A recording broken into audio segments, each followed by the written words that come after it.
Hajawahi niangusha. Right. Na bila shaka wale waliokuja karibu sana ingia ndani tuanze. Time nenda. It's high time that you take your time. Tunapoanza. Oh. Ati anasema nini? Ati? Yeah.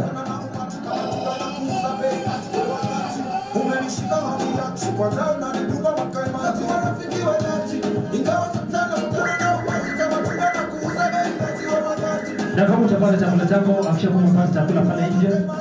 Na ukimaliza tuingie tafadhali. Ni wakati wa kwanza. Hajawahi fanya nini? Hajawahi niangusha. Hajawahi unasikia hiyo? Hajawahi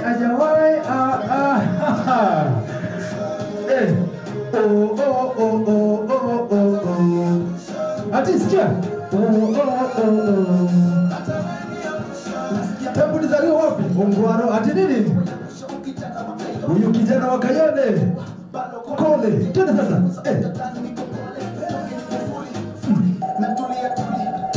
Tuli. Ati nini? Tuli. Tuli. Kama kawaida. Alafu hiyo lazima uone na kichwa pole pole mdogo mdogo.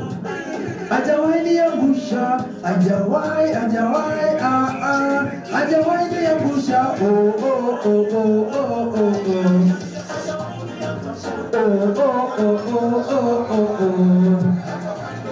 Inakuwa ni moto tena zaidi.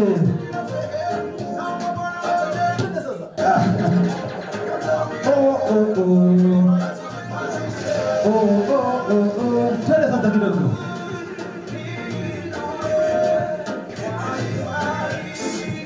Nakwambia kana flow mzuri zaidi. Aha. Ati nini?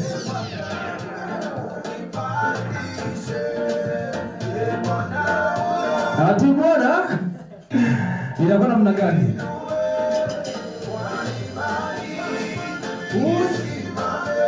Yakuwa ni kama hivyo. Karibu sana walimu wa Swahili, karibu sana. Tuchanganya 1 2 3. Inakuwa namna gani? Kwa hivyo karibu sana tu, karibu kwanza.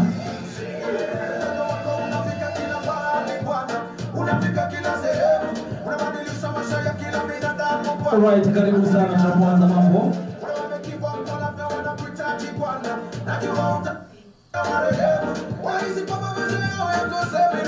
Ya karibu sana, kumbuka tuko kwa mnajili ya kusindua rasmi. Nasema kwamba kusindua rasmi. Ndio nawafahamisha baadhi ya wageni ambao wamefika ndani ya nyumba. Utafuta jirani yuko ndani ya nyumba, kwa hivyo usiende mbali. Lazima pia leo tuonyeshe umahiri wako wa kucheza kidogo. Prepare yourself manze. Alafu unajua kuna midundo tofauti, kuna style tofauti. Kama ni kunengwa vizuri side moja. Ukisema unataka Guardian Angel, funga mdomo. Funga mdomo.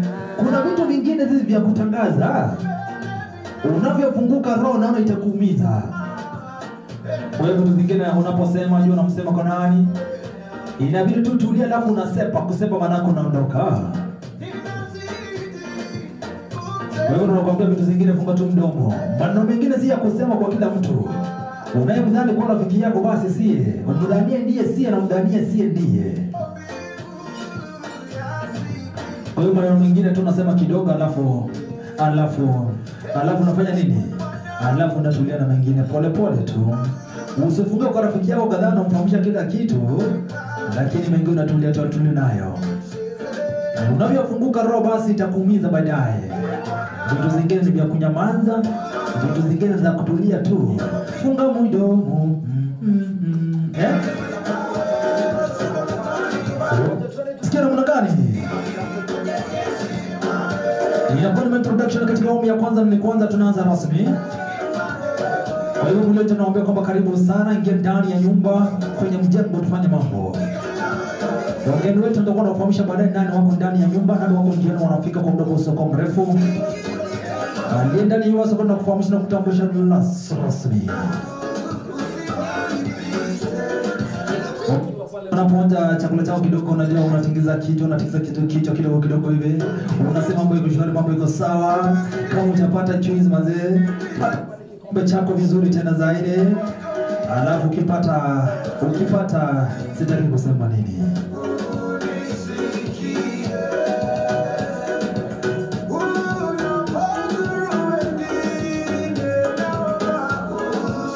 Kwa ushirikiano wote nitakuwa namleta baadaye Bright baadaye atakuwa tufahamisha wageni ndani ya nyumba, itakuwa ni moto na zaidi. Unajua kama umejipanga vilivyo, ila tuko sasa kwenye burudani ya ukata na shoka. Tunaanza mambo namna gani? Tunaanza hivi mazee. Alafu kumbuka tukio letu kuu, mada kuu hapa leo ni kuzindua rasmi. Inakuwa ni kuzindua rasmi. Niseme kama kuku, yaani mtama kwenye kuku wengi. Lakini ukimwaga kuku kwenye mtama itakuwa namna gani? Kama wanasema usimwage mtama kwenye kuku na ukimwaga kuku kwenye mtama. Nasikia watu wanasema hiyo inawezekana, iwezekane.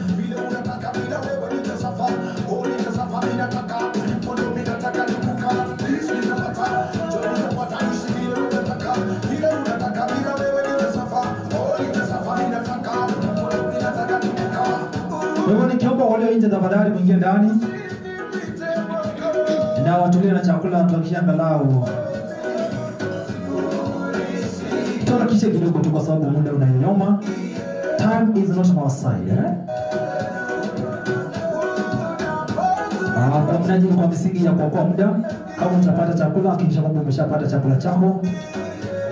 Na walio na chakula chao basi hakikisha kwamba unaharakisha kidogo. Alafu tukae muda, kwa sababu kompreso tutakuwa tunaanza rasmi.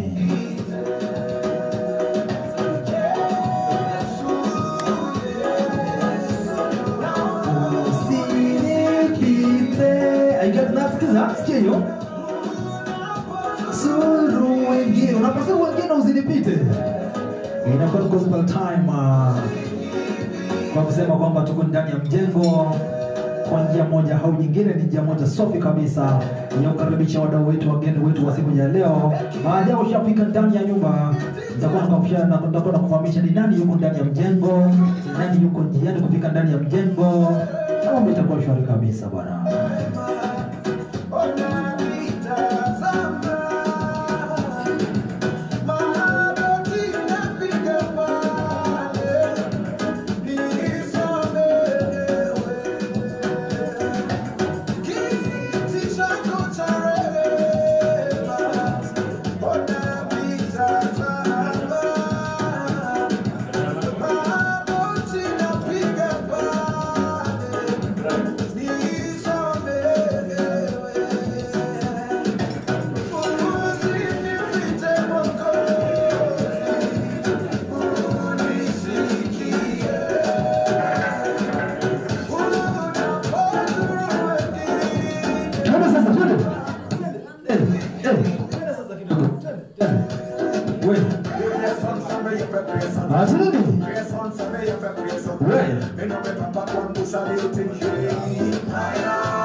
Nakumbuka kila mtu ashakula ndani ya nyumba, tukienda kila mtu na mdundo wake na staili yake. Kama ni kichwa, unatikisa kidogo. Kama ni mkono, tuende sasa msikie mwana gani? Haya.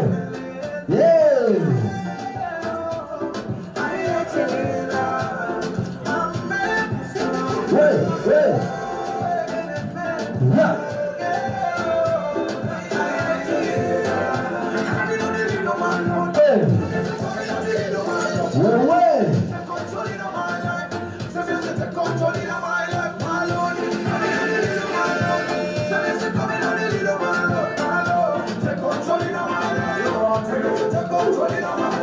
life. Nyagera na wani.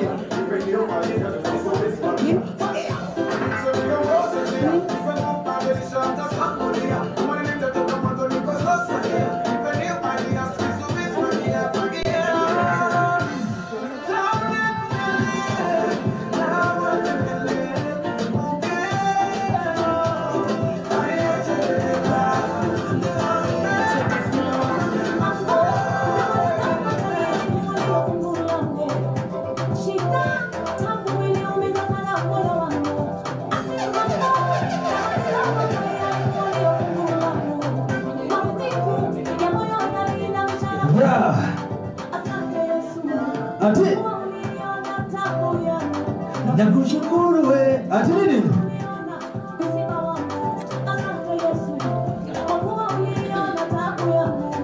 Nakushukuru we. Ati sikia. Asante. Twende sasa. Haya, twende.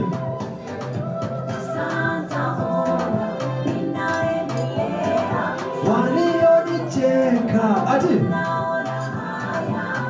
asante Yesu. Ati na haya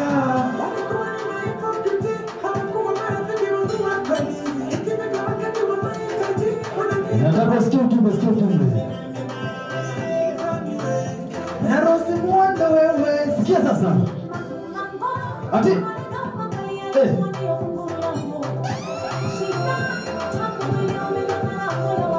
twende.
Shukran kabisa, asante sana kabisa President Vini kwa burudani ambayo ndio kwanza tu tunaanza ama namna gani President Bini?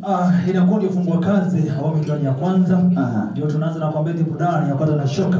Ndio kwanza tu. Ndio kwanza tu inakuwa kionjo tu. Sasa ningependa kuomba tu wote ambao washamaliza kula tuweze kuondoka nje. Alafu tutakuwa na taratibu ya kuingia hapa ndani. Inakuwa ndivyo basi. Na hiyo ni ishara kwamba wale ambao bado wanaendelea wasiwe na shaka, kwa sababu wakirudi tu chakula utakipata pale pale. Mbona gani? Hamna tatizo. Itakuwa tu vizuri salama kabisa. Kwa sababu naona kwamba DSTV iko moja kabisa. Hakuna shida. Chakula iko. Wakati President Bini anatuandaa kuingia in style, in style. Tunaingia in style, kwa hivyo tukiomba kwanza kila mtu akiondoka nje kabisa tuweze kuingia in style. Sasa tunaomba kila mtu aweze kusimama. Tafadhali tuweze kuondoka nje kwa sahani yao. Alafu President Bini utatuandalia kitu ambacho kinatuleta ndani ya nyumba. Kawaida.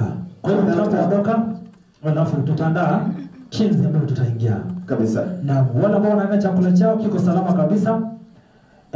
Tunahakikisha kwamba kila kitu kiko sawa. Kwa sababu ya muda, kwa sababu naona tukingoja kila mtu pale, tutachelewa kidogo, na tunataka kuhakikisha kwamba muda wetu unazidi kunyuma. Ndio maana tunawaambia kwamba kwa njia moja au nyingine siku ya leo karibu sana.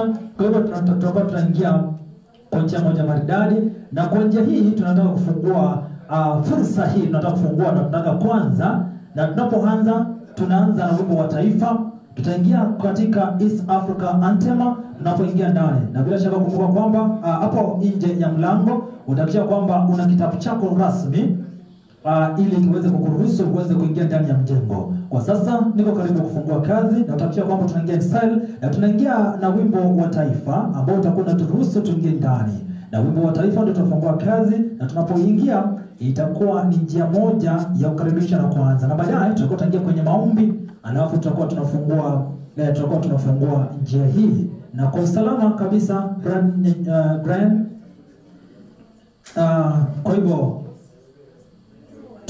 tunapojiandaa kabisa, Brian Nyachae kama unanipata vizuri zaidi anapozidi kuwapanga pale. Kama uko pale unatazama, tuko live Vuna TV ambao wanazidi kuhakikisha kwamba mambo iko salama kabisa. So dakta kabisa timu nzima ya Vuna Limited ambao wanahakikisha kwamba wanatupatia uono moja kwa moja. Pale nyumbani ulipo, najua kama unazidi kutazama haya kupitia Vuna TV ambao ni baadhi ya wadhamini katika shughuli nzima siku ya leo. Na sasa hii hapa na mwenzangu ambao tunashirikiana naye Brian Nyachae ambaye pia yuko katika upande mwingine. Sijui Brian Nyachae kama unanipata vyema. Sasa President Bini, hebu ingia hapo tutafutie kitu ambacho kinaleta wageni ndani ya nyumba. Wakati wanaingia in style, alafu mimi nakupa nafasi uweze kwenda kuwachukua kwa ile namna ambayo unaielewa zaidi. Baada ya kuachilia kitu ambacho kitawakaribisha ndani ya nyumba. Sitakuwa vizuri? Zaidi mno. So nataka tuanze, tutakuwa naanza na hii ngoma moja kabisa ambayo tunaleta in style. Tuingie ndani ya nyumba. Najua watu wanapenda walionicheka sasa wameona kibariki kutoka na ngoma yake Rose Muhando itakuwa inafunguliwa kiongozwa na ringtone, ndio itakuwa inafungua kazi. Baadaye tutakwenda ndani ya nyumba, tutakuwa tunaingia kwenye national anthem. Kwa sasa wacha tuangalie tupate hizi moja mbili, alafu tutakuwa na waidia wageni pale Brian, alafu itakuwa vizuri tena zaidi. Safi. Sasa wakati President Bini unaelekea kule, uweze kutuletea wageni ndani ya nyumba kwa namna ile ambayo unielewa zaidi. Wageni waweze kukaribia, sijui kama wacha kwanza tusikilize kama wageni wapo. Mko tayari? Hebu na kuchana ya mikono, mko tayari jamani? Wageni kuwa tayari, tunataka kusikia vifijo na nderemo wageni. Yaani baada ya kula chakula ambacho wewe mwenyewe umejipakulia bado unaweza sita jamani. Namna gani? President Bini. Niachilie kitu. Achilia kitu. Kwa maelekezo. Nataka kuona kwanza kila mtu kama unaenda in style, kama unaenda vizuri, kila mtu anaenda kwa umahiri wake wako na mbona. Aya, twende kidogo. Twende kidogo. Hivyo. Twende karibu ndani. Wapi shukrani kwa kuja jamani. Twende sasa. Adili. Nakushukuru wewe. Hapa sasa. Kidogo hapa twende chini kidogo. Twende chini kidogo. Hivyo. Hivyo. Lazima leo uko inaendelea.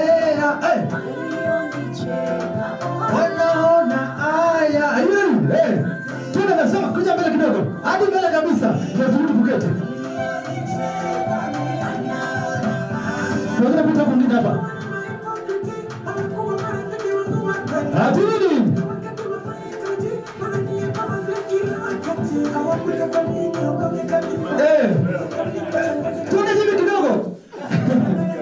Kuja mbele. Haya, njoo. Hadi nini? Tuko live, kuna TV. Haya, tuone chini kidogo. Chini.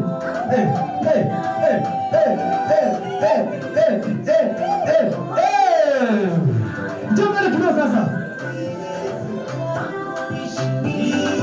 Walionicheka wanaona haya. Hatu nini? Wapi shaka na viongozi jamani?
Amazing. Sijui presenter vile umemwona the guest. Naam. Ona ambaye ametuleta hapa leo. Hata mimi nazidi kumtafuta. Unamtafuta bado? Nipotelea sana. Sababu wakati wewe ulikuwa unasema waonyeshe, sikuona kama alituonyesha. Na hatukuwa nataka tumuonyeshe kwa sababu tujamuona bado. Sijui kama yuko au madam sasa microphone mzuri. Tulikuwa tunamtafuta baadaye aweze kutuonyesha. Sasa mabibi na mabwana, kwa heshima na taadhima, kusimama kwa wimbo wa taifa, National Anthem, first stanza.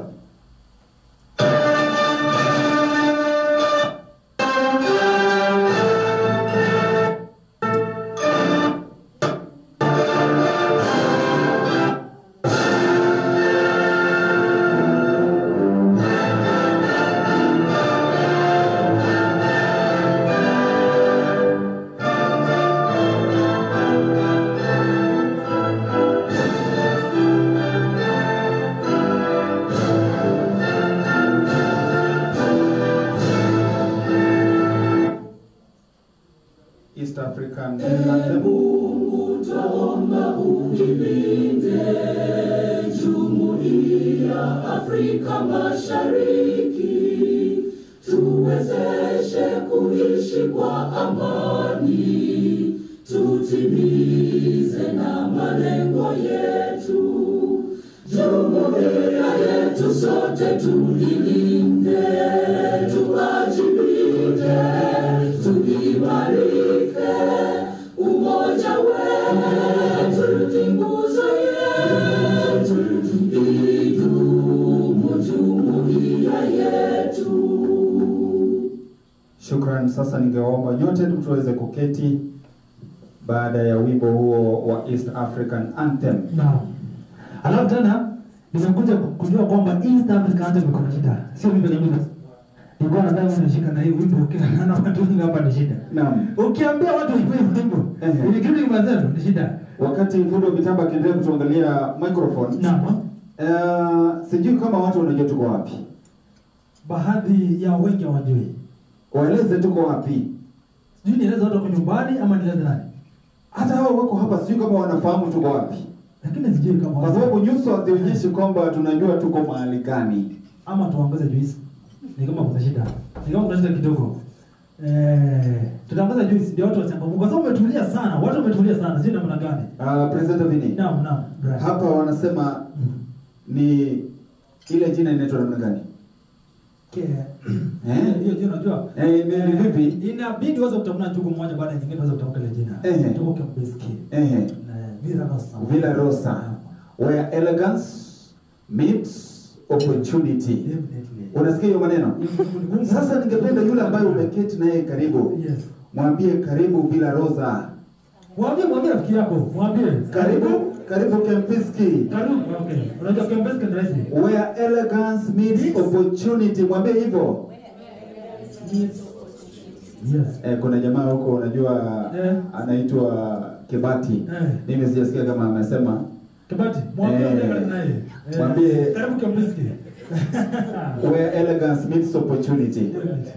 Sasa kwa sababu ya taratibu jinsi ambavyo ilivyo, ningependa tuweze kuchukua nafasi hii tuweze kumwalika Mama Jane aweze kutuongoza kwa ombi baada ya fungu fupi. Kisha tutaingia kwa entertainment kidogo, alafu tutakuwa tunawatambulisha wote ambao wamejaa ndani ya nyumba. Nakumbuka kuna wageni wengine ambao wanakuja.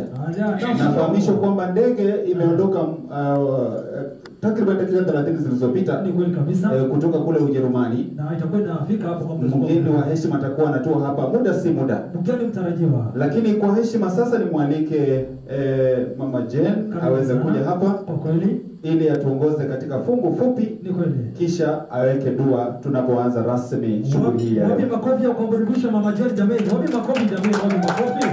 Na sababu ndio mtaka kwa nzuri kwa sababu hii hapa inasumbua kidogo. Mama Jane karibu sana, tumia hii angalia iko salama. Karibu sana. Nashukuru.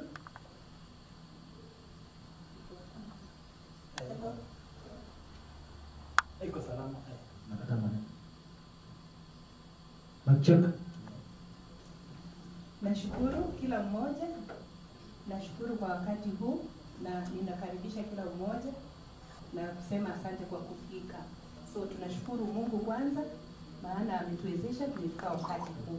So naenda kusoma fungu moja ili tufanye ombi na kila kitu itaenda sawa. So kwa majina mimi naitwa Jane Linda, lakini Jane in short, na ni mimi mama yake Sauli.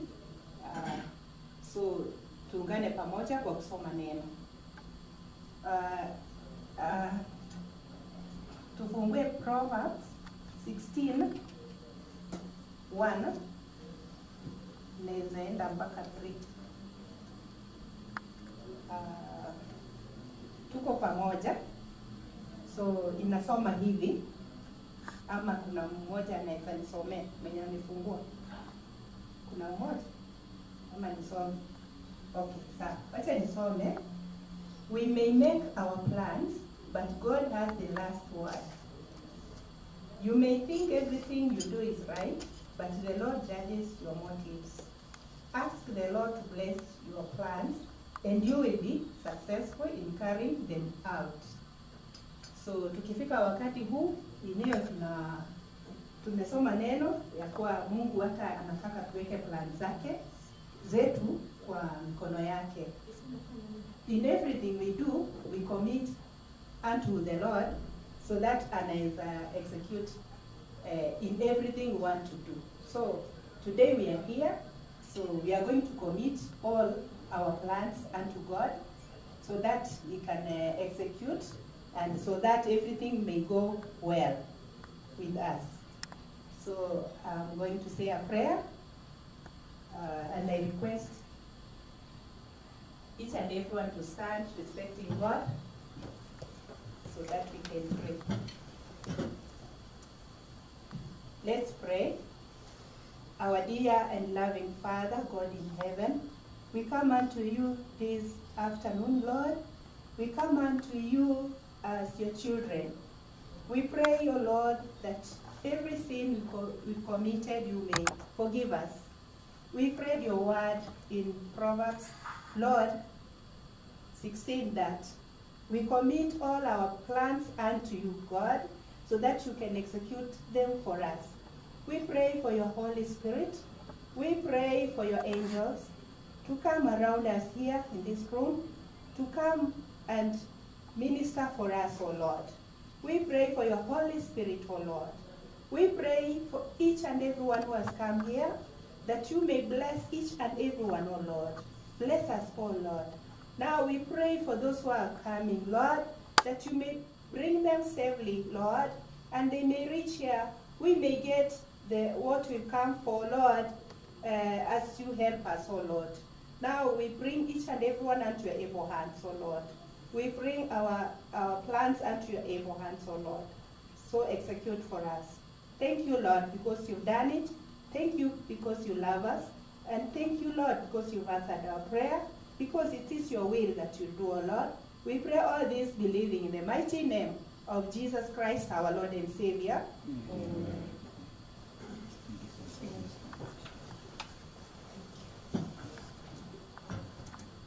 Shukran sana kwa kuweza kutuombea kwa namna kama hiyo.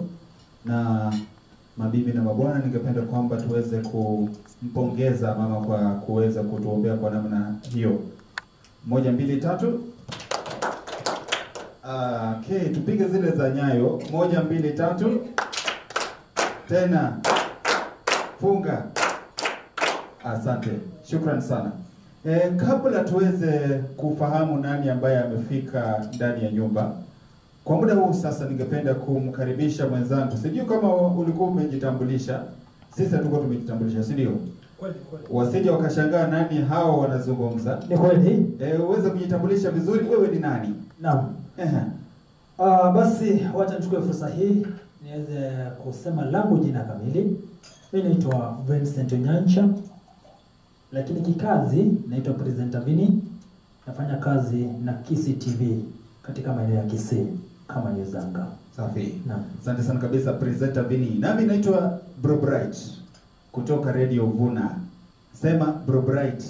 Bro Bright. Sasa nataka waseme wao. Sema Bro Bright. Bro Bright.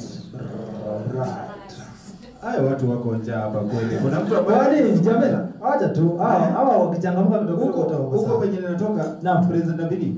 Tunasema kama uko na omo eso. Yes. Unasema Bro Bright. Twende. Naam, hilo ndio jina la kwangu. Sasa Presenter Vini. Naam. Ningependa kukupa fursa hii kwa namna wewe unavyoelewa haya mambo. Kama ilivyo story. Kupeleka katika kipindi cha entertainment. Pure, tunasema kwamba ni pure entertainment. Pure entertainment. Pure entertainment. Naye Presenter Vini. Kama kawaida mwenyewe. Baada ya hapo tutakuwa tunawafahamisha nani yuko ndani ya nyumba. Ni kweli kabisa. Nani yule ambaye yuko njiani kufika mahali hapa. Ni kweli kabisa. Usukani ni wako baba. Asante sana. Karibu sana wale ambao wamefika ndani ya nyumba. Sasa ni wakati wa kuchangamka bwana. Sasa wakati wa kuchangamka. I think nadhani kwamba kwa sasa ushapata chako. Na wakati mwingine moro kabisa, I want to see watu wamechangamka. I want to do something in style. And I told you the thing that I want to do right away. Ni mojawapo ya vitu ambavyo nitakuwa naenda kwa kila eneo, navuza kwa kila eneo. Kama nikianza naanzia kama ni pale nyumbani hivi, nikiguza kitu nikianza kama nikitoka nyumbani na kupeleka style nyumbani. Nikikuja huko Ukambani na kupeleka Ukambani. Tukienda Central Kenya tunaenda Central Kenya. Tukienda kama ni wapi pale, kama ni Luo Nyanza tunaenda Luo Nyanza. But itakuwa ni gospel time and baadaye nitakwenda kuambia mambo iko namna gani. Kwa sasa mahali ulipo tusimame kidogo. Jamani tusimame kidogo. Leo nataka kuwafunza styles. Nataka kuwafunza styles. Imamu watu wametulia iweze kuwa jamani. Hiyo unajua, kwetu pale nyumbani, ile tunaona na kichwa mzuri. Hiyo tunalengwa vizuri. Alafu nimwambia kwamba tukienda pia tutakuja. Tukienda mahali kwingine pia tunaenda. Asante sana. Karibu sana ndani ya nyumba kwenye mjengo. Sasa kwenda in style. Wala ambao wamefika ndani ya nyumba unapata chakula sasa, karibu sana. Endelea na chako kidogo kidogo. Alafu sasa nataka niwaonyeshe mambo namna gani. Sio nitaanza na nani, kuwa tayari. Kumbuka tuko live on Radio Vuna. Naambia umetuambia kwamba on the YouTube page wako live. Na kwa hivyo kama ninakuongeza hapa karibu ama huko kando tukinengua kidesign, nikikwambia kama ni kuenda na kichwa hivi, wazee tunaenda. Unajua mimi niweze kuruka. Right. Are you ready? Yes. Mko tayari kabisa? Wapi shangwe na mgogoro ndani ya nyumba, nisikie namna gani?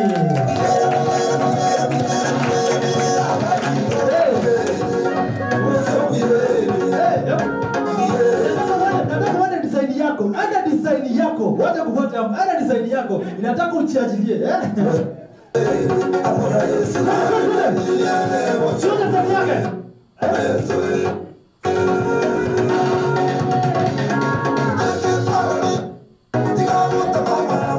Kama mitambo tuangalia mbona inakatakata sina habari, alafu itakuwa salama kabisa. Kwa hivyo technician tafadhali muangalia mbona inakatakata na itakuwa vizuri. What is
Sasa nataka niwapeleka kwingine, si ndio? Tuendelee ama tusiendelee? Tuendelee ama tusiendelee? Watu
Presenter Bini kwa kutuongoza tu vizuri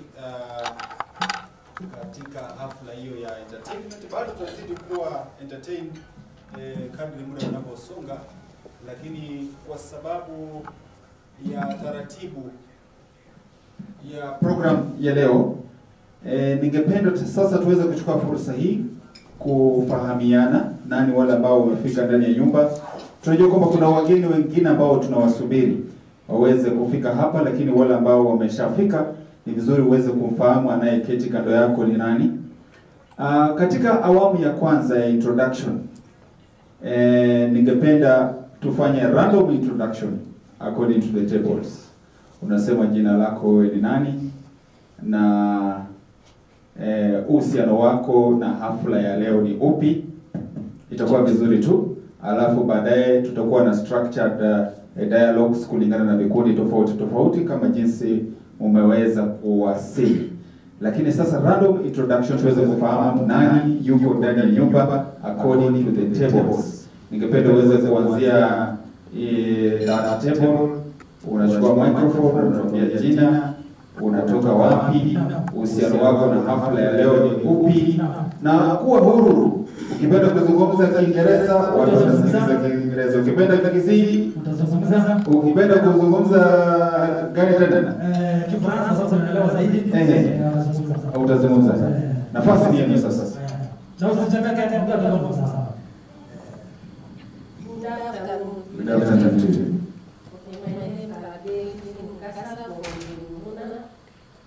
Today I'm here to raise the occasion for my colleagues Samiri, who will work in the same department in as the marketing executives.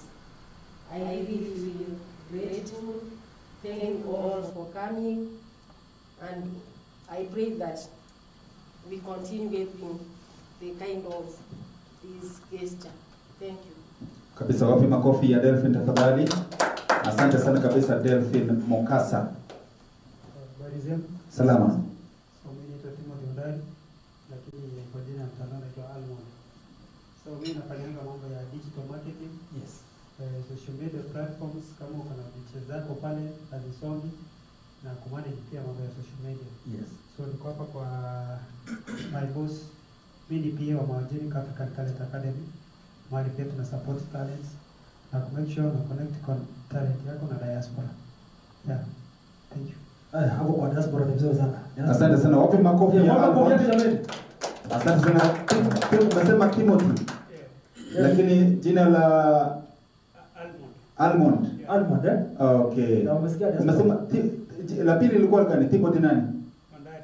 Timothy Ondari. Kwa hivyo kule penye Ondari anatoka wanasema Lidia Kuriera. Lidia Kuriera ni Almond. Lidia Kuriera. Anasema anakula nayo. Ile jina ya kula nayo. Karibu sana Almond. Yes.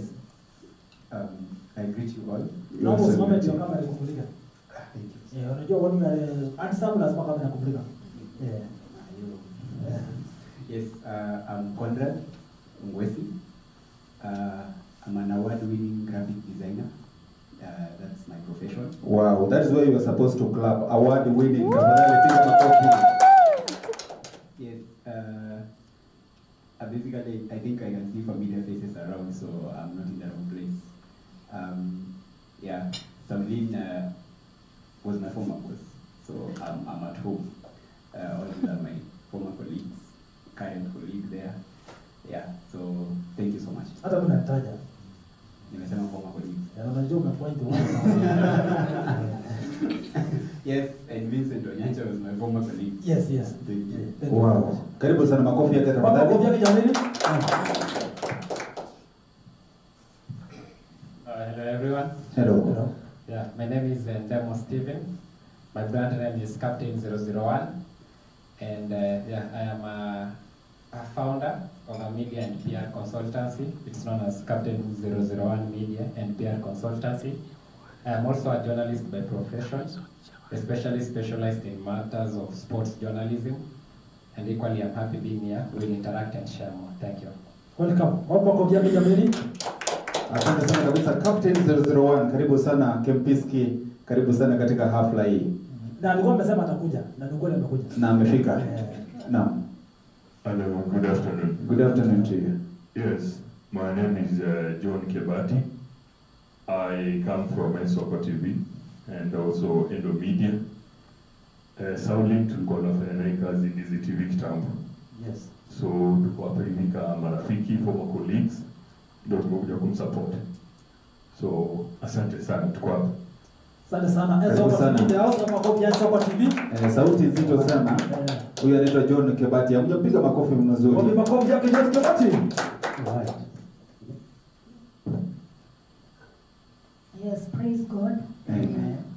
I love God. I love Jesus as my personal savior. Lydia Yairabu. I'm a journalist, and then I'm a gospel minister. As in, I sing, I do gospel songs. Just like my brother here, I'm also an award winner in the music industry. Wow, wapi makofi yake? So I come from KBC, Mentor FM. Yes, and Solin is my friend. Yeah, thank you. Karibu sana. Alafu pia kama kuja na partner yako unasema this is my wife, this is my husband. Unajua mnatupitisha iko na kona lakini ni sawa tu. Yes, karibu. Jambo. Yes. Kwa majina anaitwa Michael Mugaka Maka. Mimi ni ndugu yake Saulin na nimesikia kila mtu anasema jina fulani yenye ile ya brand. Ile ya kukula nayo. Ile ya kula nayo. Yangu inaitwa Gambali Limited. Ndio jina langu kukula. So sasa unaweza ita Mr. Gambali. Mr. Gambali. Yeah. Oh, Mr. Gambali karibu sana. Asante. Yes. Wow, makofi yake tafadhali. Makofi Mr. Gambali. Hi everyone. Hi. God is good All the time. all the time. And that is nature. Kwa majina naitwa Vivian Okelo. Hata mimi wacha ni au usema ya kulia. Jipe brand. I'm a teacher by profession. I'm a trainer and I work with the child care sector. Company inaitwa Kidogo Early Years. It is the largest child care center in Kenya right now. Saulin is my friend. Tumejuana for many years. So I'm here to support her. Thank you so much. Wow.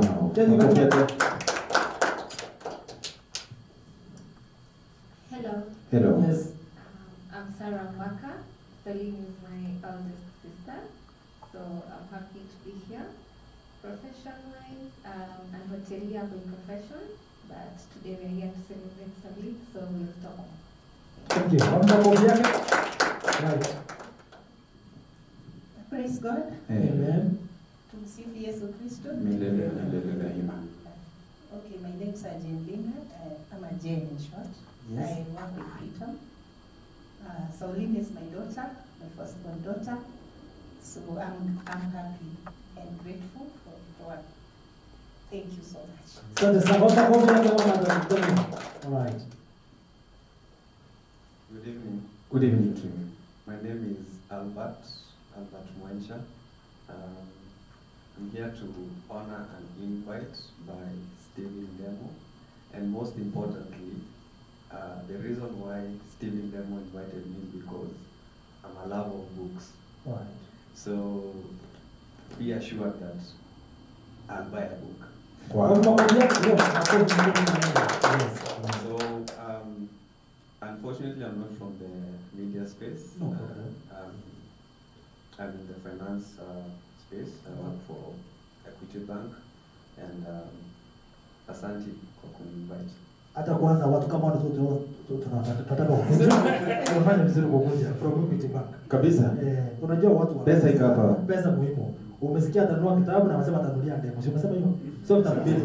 Vitabu mbili? Vitabu mbili. Mbili wapo wanaenda vitabu mbili kwanza hapa tumaliza story. Unajua hizi deni ndio. Zilikumaliza haraka. Apate moja, ndemo apate moja. You know from Equity Bank where represent now, isn't it? Ama ni amazing. Vitabu mbili haraka.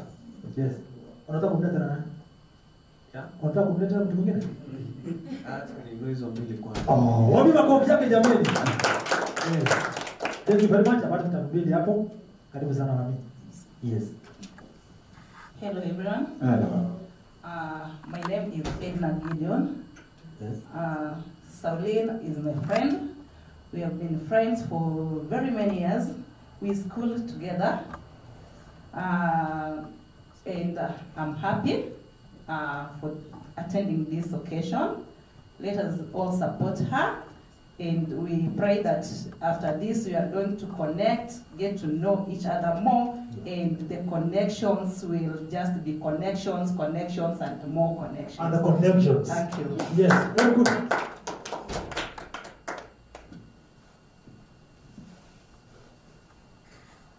Good afternoon. Good afternoon.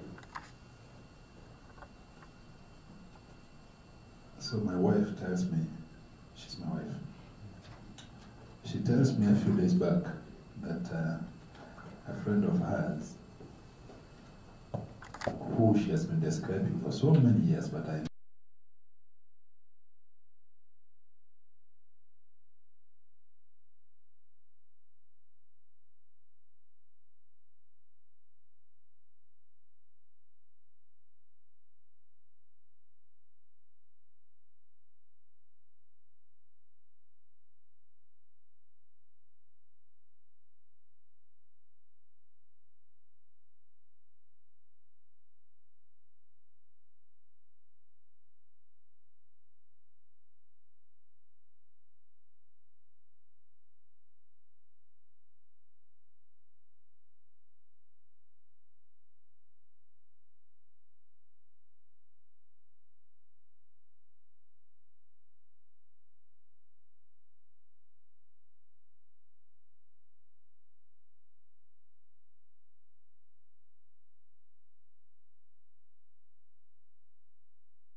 already started.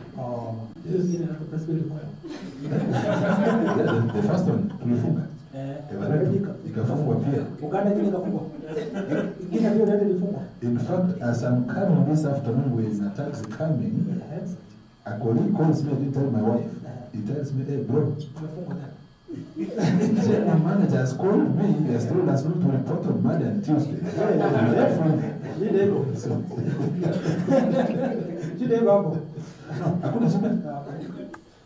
One thing I realize about people of our age,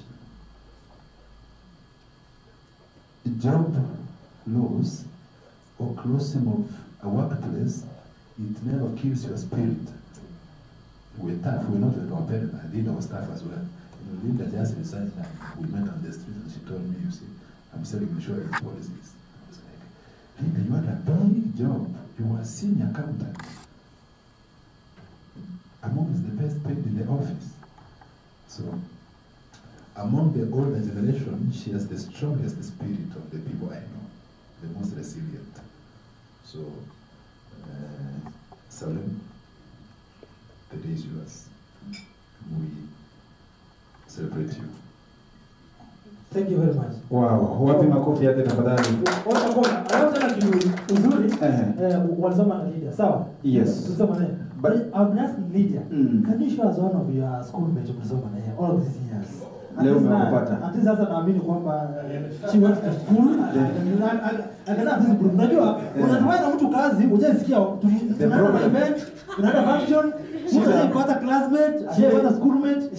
Shida ilikuwa ni ulikuwa unamuelezea mahali gani? Some friends meet in Kempinski. Only. Oh, that is the only place they can meet. Mimi hapa sasa bado schoolmate ama classmate shida. Amazing. There is a guest who has just come in. We'll allow him to pause before we give him an opportunity to do an introduction. Yeah, that's true. We'll come and do structured dialogues depending on the area you're coming from and how you're related to Solin, who has brought us here today. Okay. But there is a lady. Yeah. She's an award-winning artist. Of course. And today she has met her classmate. Very true. At Kempinski. At Kempinski. You know, even myself, I've been wanting to meet her. Okay. For so long. Okay. I used to hear her songs. Used to. And today I get the opportunity to meet her. Today. And now because she's here. With us. With humility. Yes. We want to request her to come. In front. At Kempinski they say in front. Alright. In front. Kizungu, shida. To come here in front. Yes, in front. You visit in front. I don't know. Alright. Because everybody knows this lady. Yeah. This artist. Alright. I don't know whether we'll allow her to select the song she'll sing for us. The better. Or we let the audience decide what song she will sing. As them sing. Which one do we take? I wish. Let the audience decide. The audience decide. Yes. The people's choice. Yes. The people's choice. You know, it's a democratic place. We're talking about a leader ya Nyairabu. Kindly tuweze kumpigia makofi anaposimama. Makofi yake jameni.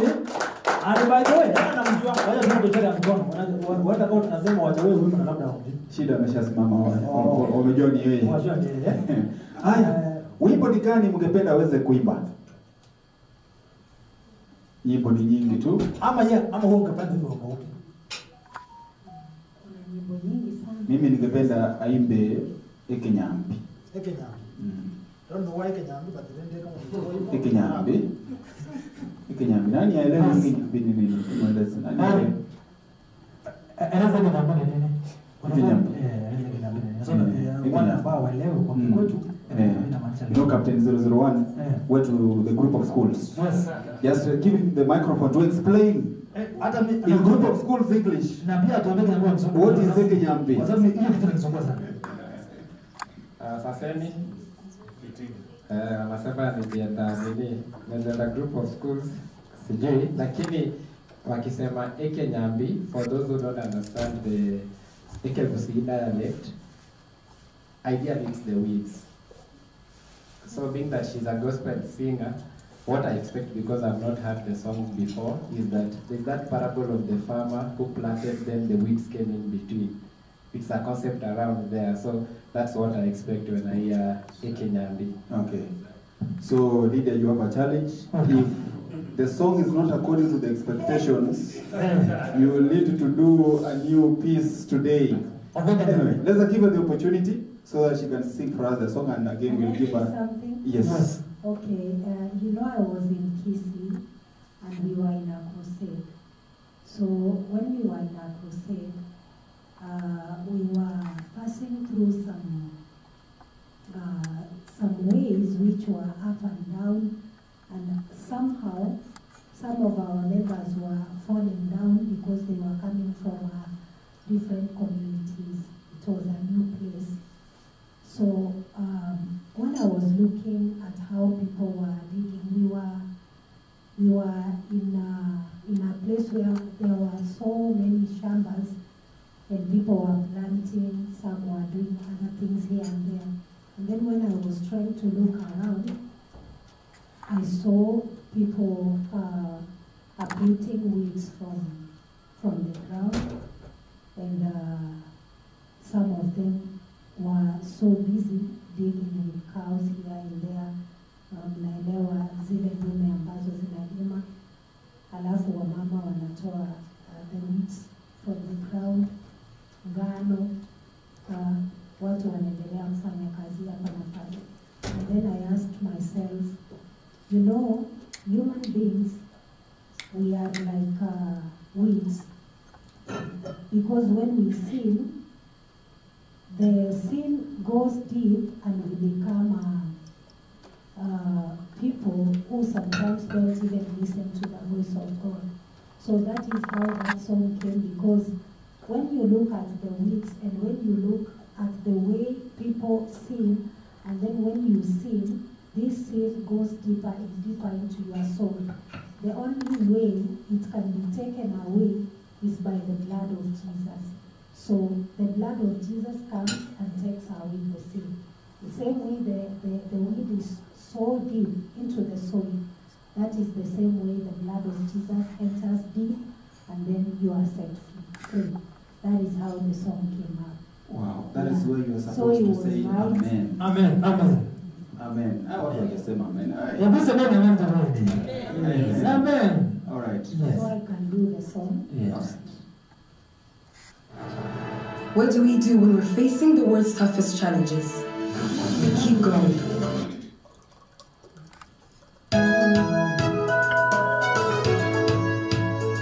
Yes. Apologies for that. Yeah, anapozidi kutafuta wimbo.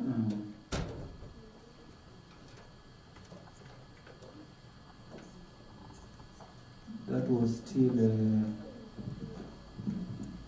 Kwa hivyo anapozidi kutafuta wimbo, kumbuka kwamba baadhi ya wenu wetu wako njiani wanafika in a short while. Kwa hivyo wakifika tutakuwa tunawafahamisha na wajulisha nani yuko ndani ya nyumba, alafu mambo inakuwa sawa kabisa. Sio kama umekuwa ndani ya brand.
Yaani unaweza simama tu ufanye tu simple movements.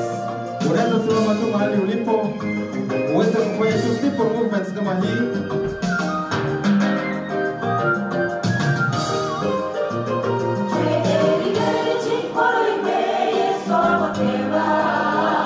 Yes,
Juzi tu mtu aliniambia kuna kitu ambacho kinaitwa ujeuri wa kiroho.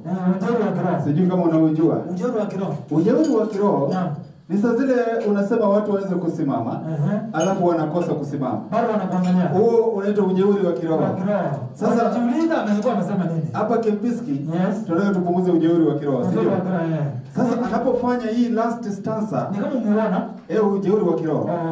Sasa tunataka kila mtu aweze kusimama, afanye just a simple movement. A simple movement. A simple movement kidogo hivi. Sasa mimi hata nikaribia kwa kuondoa ujeuri wa kiroho. Tuondoe ujeuri wa kiroho. Mimi naondoa ujeuri wa kiroho. Naona hapo kidogo tu mdogo ujeuri wa kiroho huko hapa. Just a very simple movement.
sasa nataka kuongea na Lydia anyeramba abereka watu ama ametupea wimbo tena zaidi. Kabisa. Ni kweli kabisa. Sasa kuna mwingine ambaye alikuwa ameingia. Naam.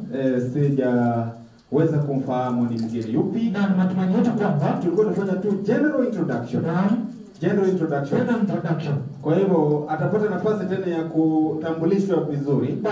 Lakini sasa tuambie tu jina na uhusiano wake ni upi na yule ambaye ametuleta hapa. Karibu sana. Wacha tumpe microphone angalau ya kunena jambo. Karibu sana ndugu yangu. Good evening. Good evening. Hapa sauti yangu iko chini. Yuko sawa kabisa. Okay. Kwa majina naitwa Dan Oyo. Dan Oyo anatoka Homa Bay, Asego Kanyaga. Sasa hivi niko DZTV Africa, Camel Park Training College, Camel Park Hotel. Zote ziko Kisii. Salim tumekuwa tukishirikiana naye, amekuwa akitusaidia kwa upande wa uzaji marketing hospitali na college. Sasa mimi niko hapa kwa minajili ya kazi yake ambayo amekuwa akitusaidia kutekeleza ya marketing. Sasa nilitumwa na Camel Park Training College, nilitumwa na Ndizi TV, nikatumwa na Camel Park Hotel. Right. Wote ni wa familia moja. Na nimefurahi kufika hapa, naona Vona niko hapa. Naona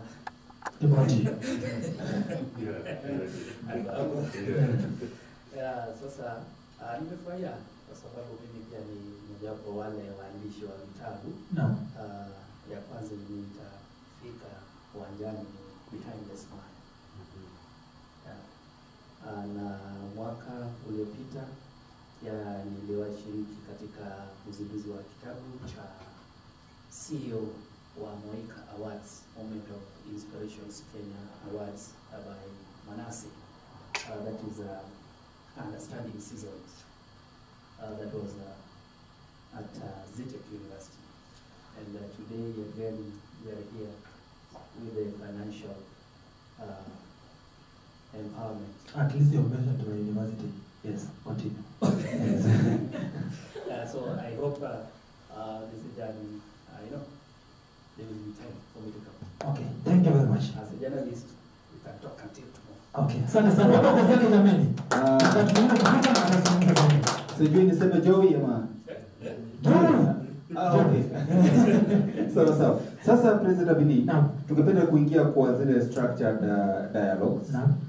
Lakini kwa sababu yule ambaye ametuleta hapa, hatungependa yeyote aseme mambo kumuhusu na yeye hayupo.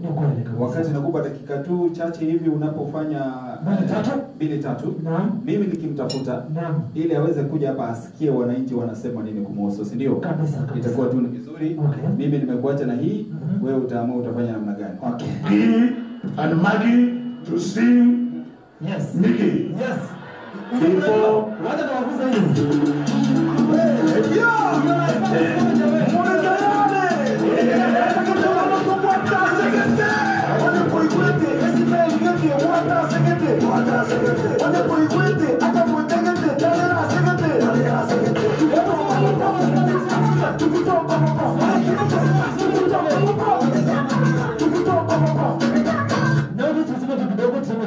Kwa jumla, kwa sababu sasa nitawahi kukaribisha mgeni ambaye tulikuwa tunamsubiri, ambaye amekuja kwa njia safi sana. Na baada ya sababu nataka twende in style hapa leo. Na nataka turudi tuingie mahali panaitwa wapi? Nataka usikie hii, tunaanza na hivi. Are you ready? Wacha nikwambie tunaanza kwa sababu nataka tumkaribishe mgeni wetu ambaye amefika kwa sasa, na kwa hivyo nataka tuende in style. Sasa tunataka tuingie mahali panaitwa aje?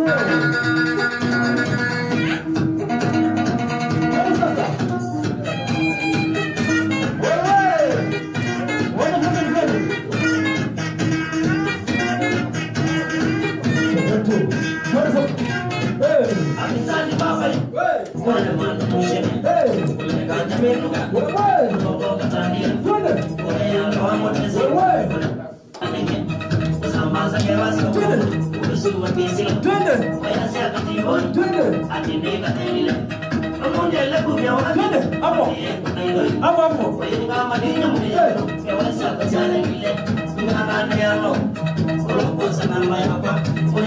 Twende mbele mbele kidogo. Sema mbele. Hapo. Twende kidogo.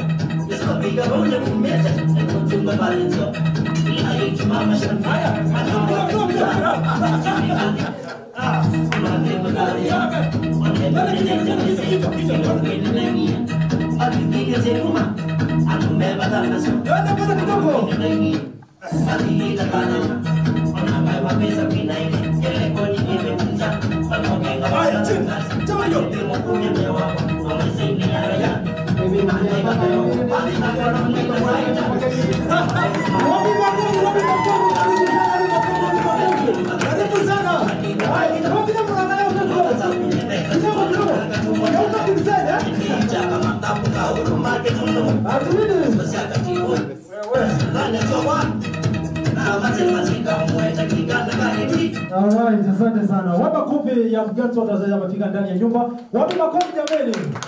Wapi makofi ndio? Yes, ya mgeni. Kwa makofi ndio. Nataka tuende makofi. 1 2 3 makofi. Makofi tena. Alright, tunaanza kiasi sasa chini. Kwa njia ambayo ni safi kabisa.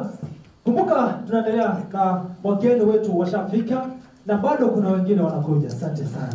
Brian, kuna baadhi ya wageni ambao wamefika. Kweli.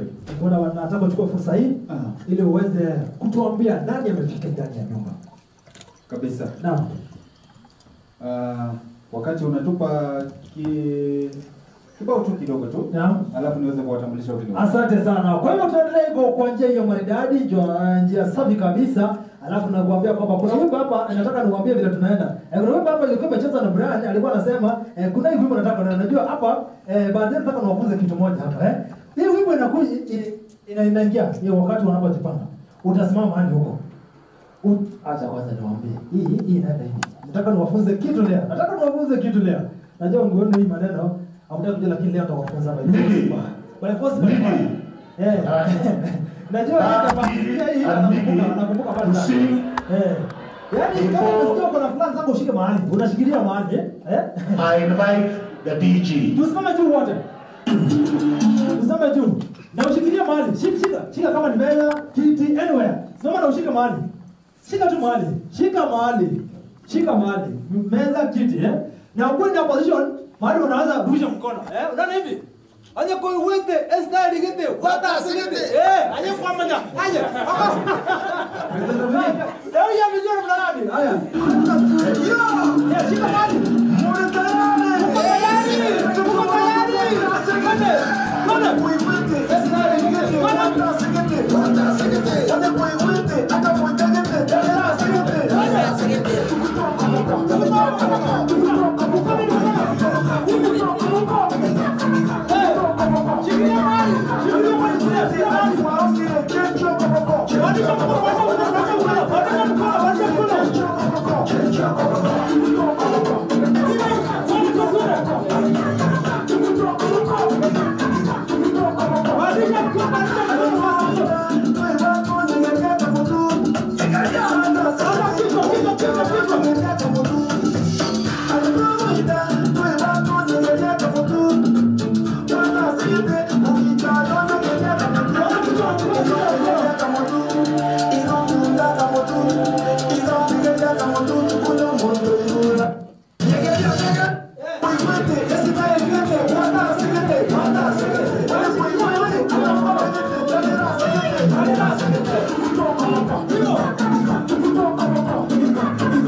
Kwa hivyo tunaendelea na kwa umefika karibu sana.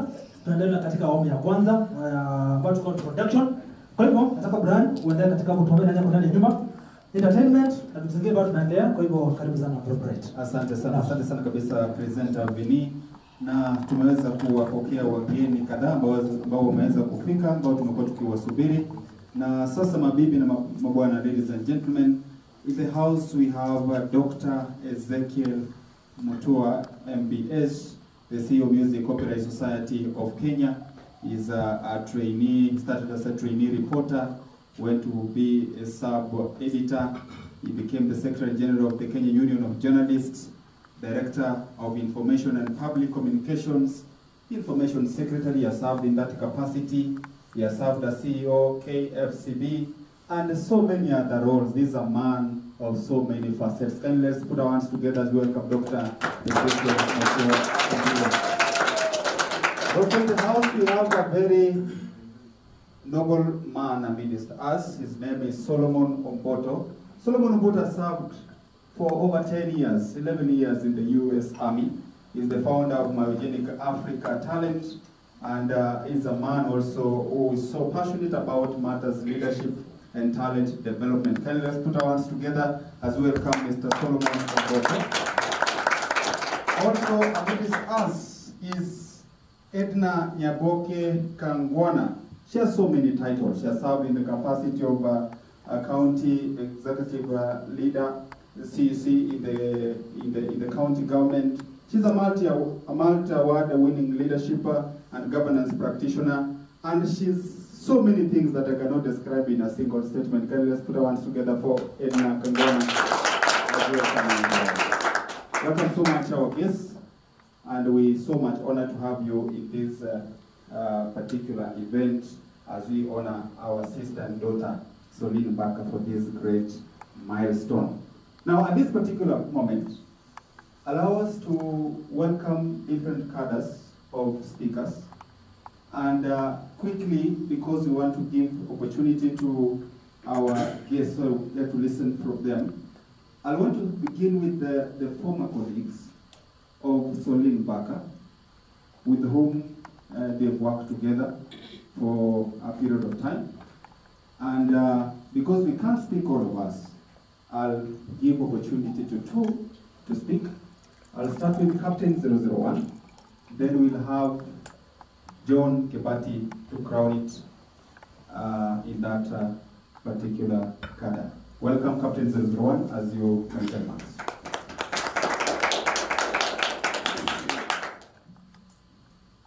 Thank you so much, the moderator. I didn't expect it. So there will always be anxiety, but the chief guest, Mr.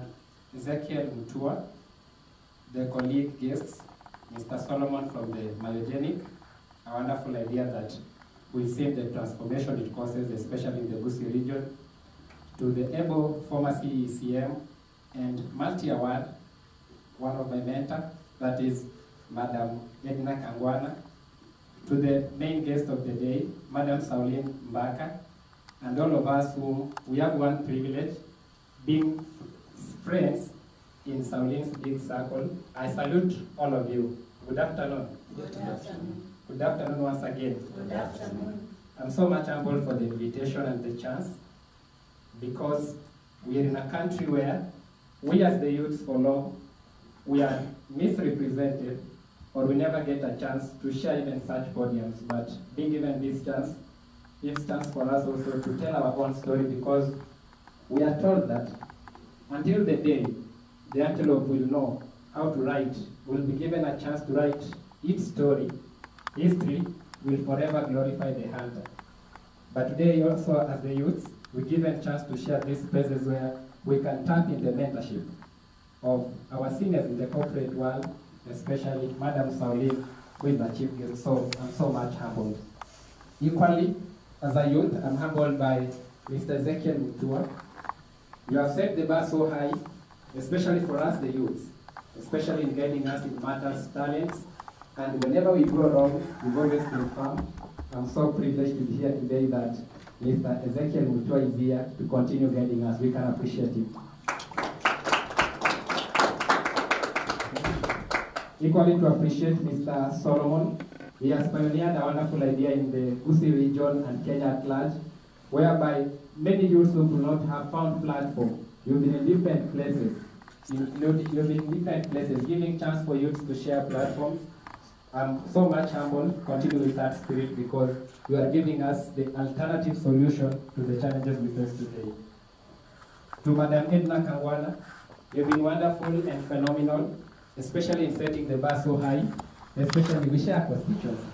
She is from Kitutu Chache North, especially Marani, and we've been so much been misrepresented in negative things, but she's among the role models from the constituency. Please continue making the fire burning. We are watching. If you feel tired, we shall continue. So I'm so much humbled. And to conclude, to Madam Sauline Mbaka, I'm so humbled because when you launched the first book, we were colleagues in Ndizi TV. She was my HR manager, and the book was called First Grade Success, which was a cardinal guidance to the firstborns, and I happen to be a firstborn. So it has been a wonderful book in guiding me. There is also Mr. Conrad Ogwesi. Please, you can raise up your hand.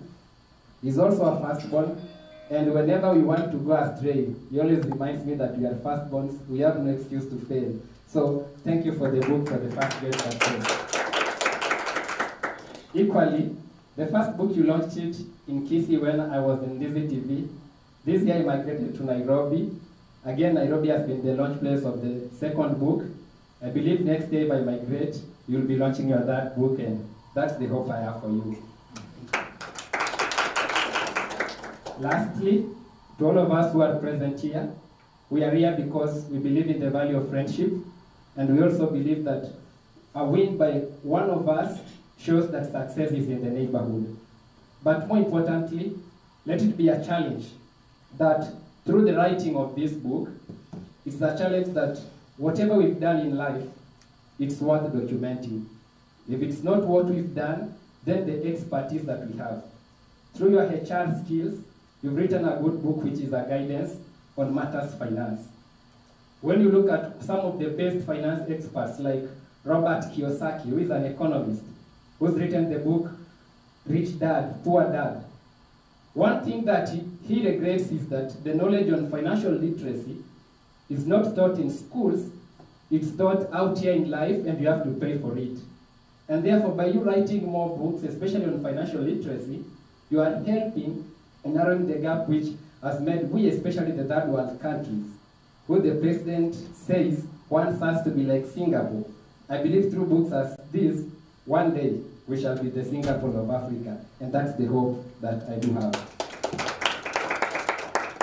Last but not least, please all of us, we have no excuse of not writing books moving forward. When we look at Raila Amolo Odinga, despite passing away, who was a role model to us in different spheres, he wrote a book, and the book is Flames of Freedom, where whenever we want to connect directly with Raila, we can read the book of Flames of Freedom. When we look at Jomo Kenyatta, he wrote the book Facing Mount Kenya. When we look at Jaramogi Oginga Odinga, he wrote the book Not Yet Uhuru. When we think about Nelson Mandela, he wrote the book The Long Walk to Freedom. When we think about Barack Obama, he wrote many books including The Audacity of Hope and Memoirs from My Father. We can always borrow a lesson. You may think that you are so bad not to write a book. I wish to tell you that some of the worst people in the world, for example, whom we think, for example, Adolf Hitler, still wrote a book titled My Struggles. So there's no excuse in writing books, but before we write ours, let's give Sauline her flowers. Congratulations and all the best. Wow, thank you so much. And actually, we have already taken a copy, that is right? Yeah, I've already got it. You've already taken a copy? Yes. That's amazing. Thank you so much, Captain 001, for your remarks. And I'll give this opportunity to John Kebati. John Kebati is a senior media practitioner in this country. He has served as a media manager, programs manager, and currently is working also in one of the television or TV stations that are based in the city, that is Nairobi. John Kebati, welcome. I don't want to mention it. I'll give you the opportunity to mention it yourself as you make your remarks about Sauline, this event, and any other thing that you want to mention. Good evening, everyone. Yes, Chief Guest Dr. Ezekiel Mutua and other guests invited. It's quite a good evening to be here right at this time. Like he said, my name is John Kebati, and I am happy to be here because the last time I spoke in such a meeting was in Mocha Place in Kisii, where it was way back in 2023 or 24, 23. That's when we did our first book. It was a very good evening, not like this one, but another evening, which was very good during that period of time. It has taken time, of course, back up, a lot of things have happened in between. Then tulikuwa DZTV, I was the manager there, and nimeona colleagues wengine hapa wengi, kina Conrad Ongwesi, the likes of Ndemo, Saulin over there, and then there is, where is he? Ule Onyancha. Yes. There are some of the people tulifanya kazi pamoja, and I want to thank God kwa sababu Saulin alikuwa ni marketer wetu na HR na tulifanya kazi in a very good way. It's very good to document books kwa wale wanapenda. Sisi ni watu wa TV. Perhaps I will also do one in the future, but for now all I do is kuongea kwa TV. That's what I do most. So I want to thank everybody mwenye amekuja. I don't want to say much because siku ya leo is meant for Sauli. Let her go ahead and keep shining. Thank you very much. Makofi mazuri tafadhali kwa John Kebati.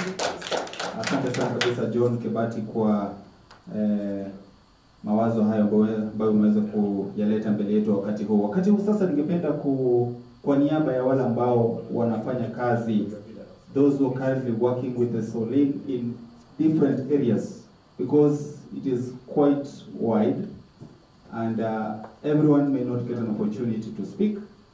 And allow me to invite from Radio Vuna. And remember, this event is live on Radio Vuna. It's being streamed via YouTube. You can follow via YouTube Radio Vuna. The event is live. The colleague to Saulin by the name Delphine to come and give her remarks. Delphine.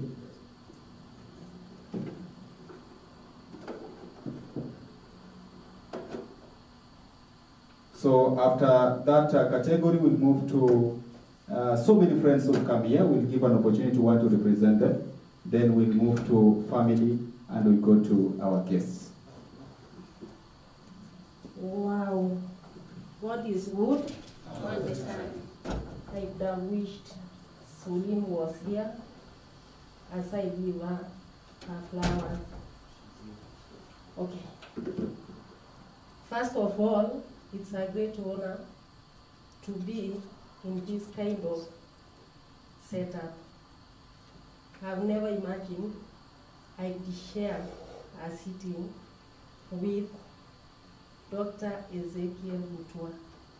And indeed, before you leave, you owe me a photo. I promise. In fact, a photo and a dinner for you. Oh, wow.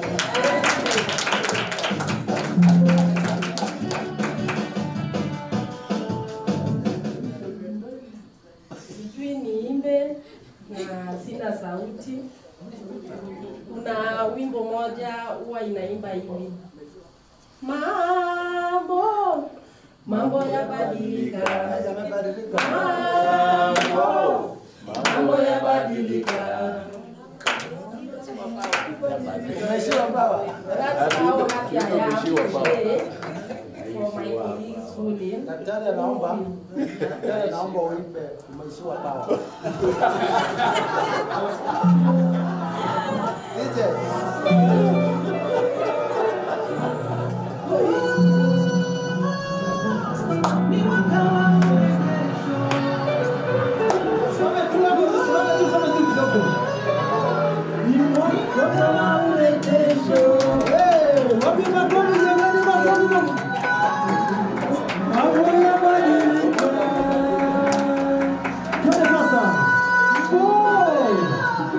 Mambo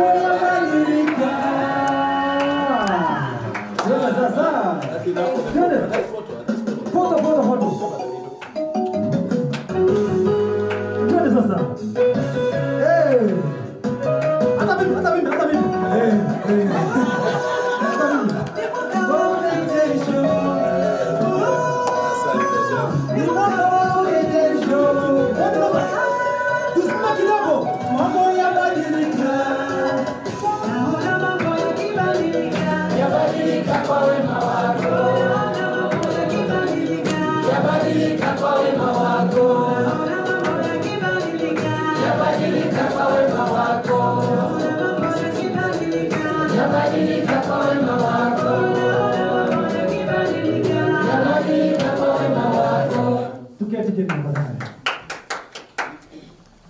I can echo the remarks I wrote from, remind me your name.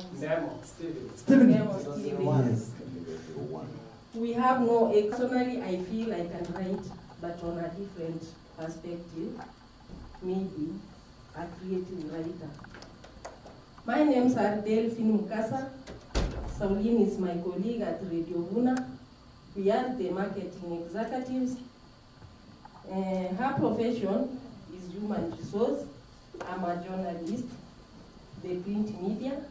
So we've worked with Saulin for the past 3 years around there. She was initially at the Radio Vuna, akaenda Easy TV, and then she came back. She is her sister, and I actually congratulate her on today. Saulin, take your flowers.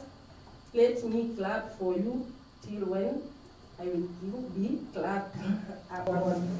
Asante sana Radio Vuna kwa kunipa nafasi hii ya kusimama hapa kuwawakilisha, kuongea mbele ya umati huu kuhusu Saulin. Thank you, all of you, thank you. Asante. Yaani hiyo ni raha ya kukutana na Dr. Ezekiel Mutua.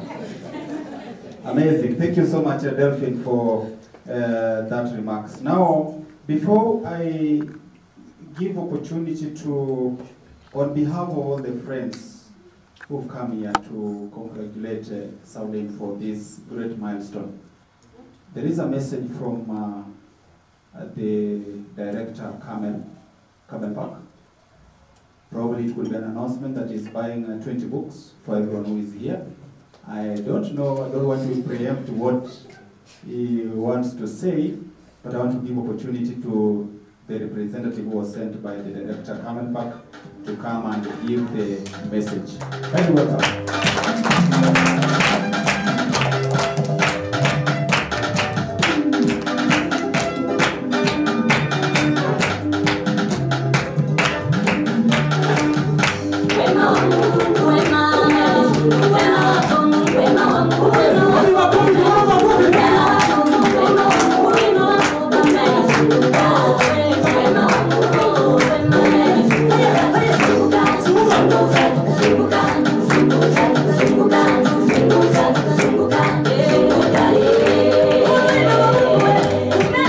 Yes, karibu sana. Okay, good evening once again. It is my happiest moment to find myself within this congregation. And first of all, I'm glad to meet Dr. Ezekiel Mutua as a journalist and as one of the people who have been trying to write articles and even thinking of writing a book behind the smile. Because when it comes to campaign season, we see politicians smile, but behind the smile is another story. We make business deals as we smile, but behind the smile is a different issue. We talk to friends, just story and smile, but behind the smile, we have a lot of untold stories. And that's what is also there. By the name, I'm Dan Oyo from Homa Bay Town Constituency, Homa Bay County. Currently, I'm at Kamel Park Training College, Kamel Park Hotel, and DZTV Africa, the current DZTV. I hope you have heard people mentioning DZTV. So it was rebaptized and got a new name, DZTV Africa. Doing the Saturday show and again graphic design. At college, I teach ICT in the media. So it is 3 business within one place. So I'm here under the courtesy of the CEO, Madam Mary Shio, and the director, Harold Kamau Mondo, who had just sent me specifically to Madam Saulene Baka, who is our marketer. She has helped us a lot. Like the college, we are just 1 year old within Kisii County, and we have seen the college is doing well despite of being a private institution. And within the institution, we offer several courses, right from media and journalism. We have the ICT, fashion design, food and beverage.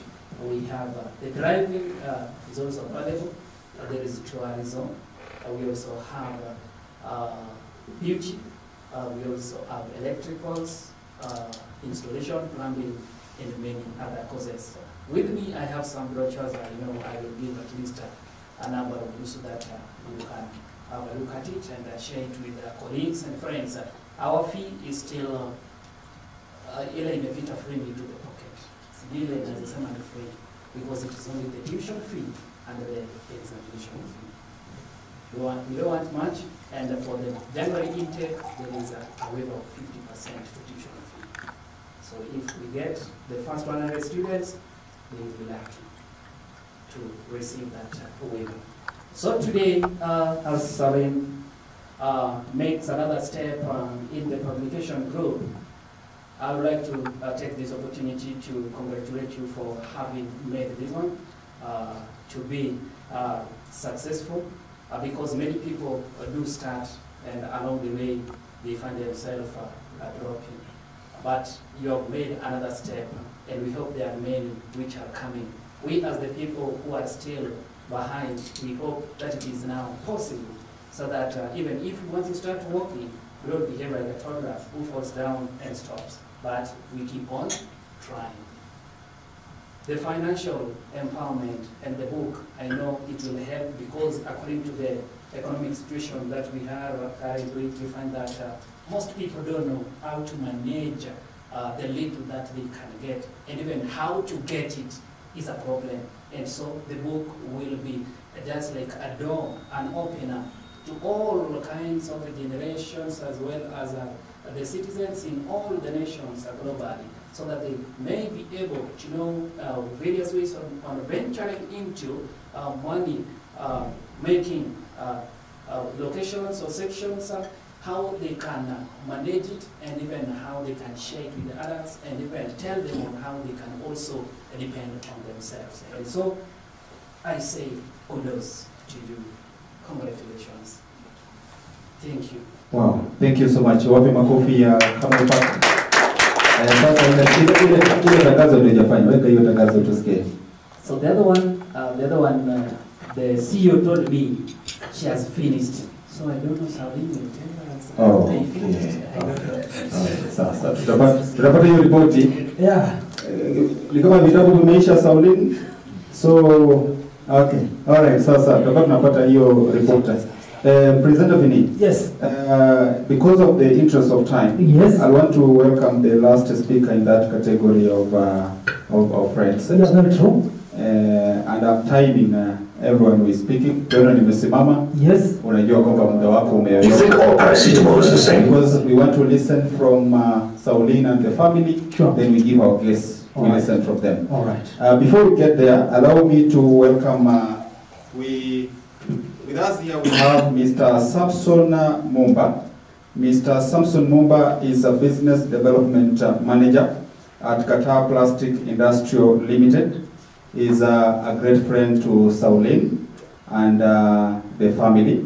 We wish to give him an opportunity to also share his sentiments in regard to this occasion that has brought us here. Welcome, Mr. Samson. Yes, welcome.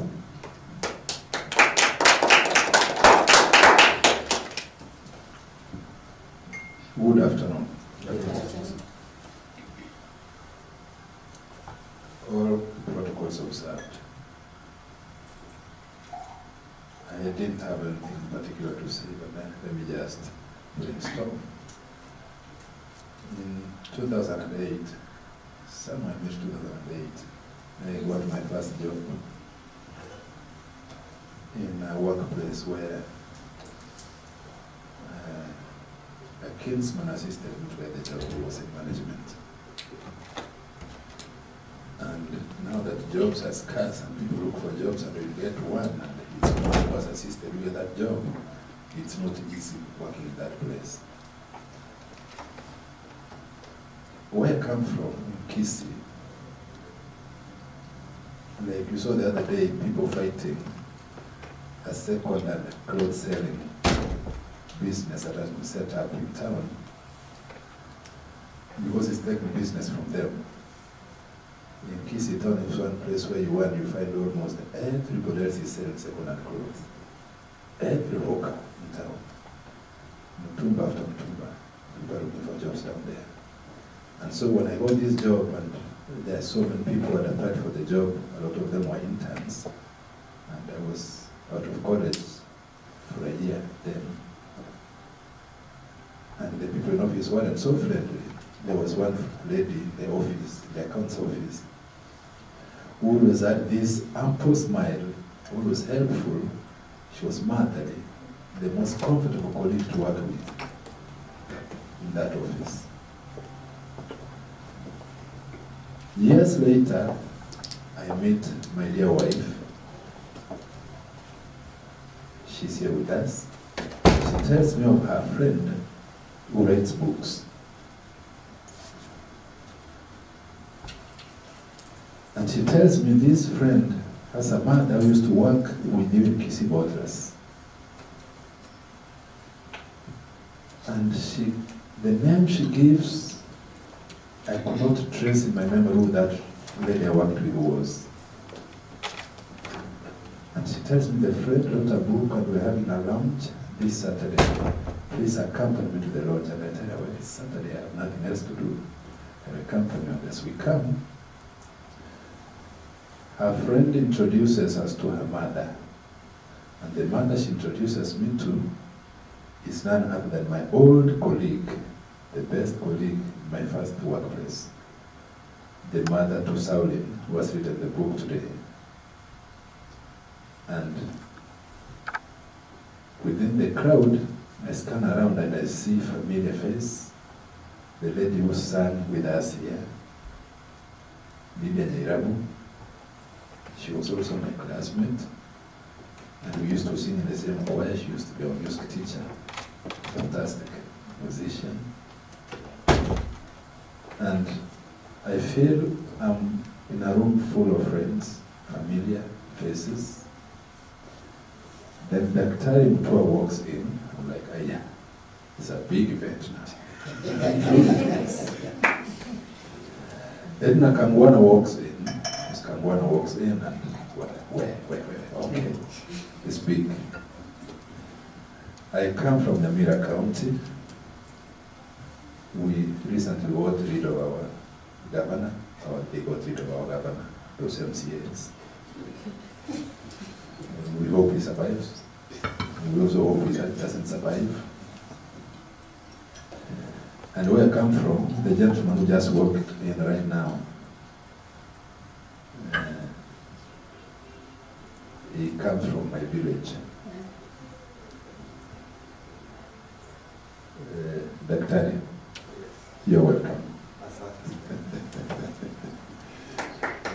I was to speak on behalf of friends, to represent friends, and apparently I seem to know, not by design, by coincidence, quite a number of you here. And today being the day for Saulin, Baba, the day is yours. We will give you our flowers. We celebrate you. This is a huge success. Congratulations.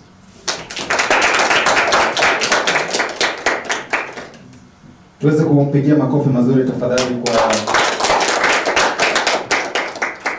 Naam, sasa najua presenter Vini unataka kutuletea kitu kwa kiasi tu kabla tuingie kwa the next phase. Lakini mabibi na mabwana, wakati tunapojitayarisha at this particular time I want to welcome the guest who is the reason why we are here. And particularly the reason I brought her at this level is for two reasons. One, I want her to introduce to us members of the family who are in this gathering. I'll give her that opportunity. Unfortunately, she's gone out. She may not get the instructions. Right. So before I give those instructions, yes, Presenter Vini. Let's do something.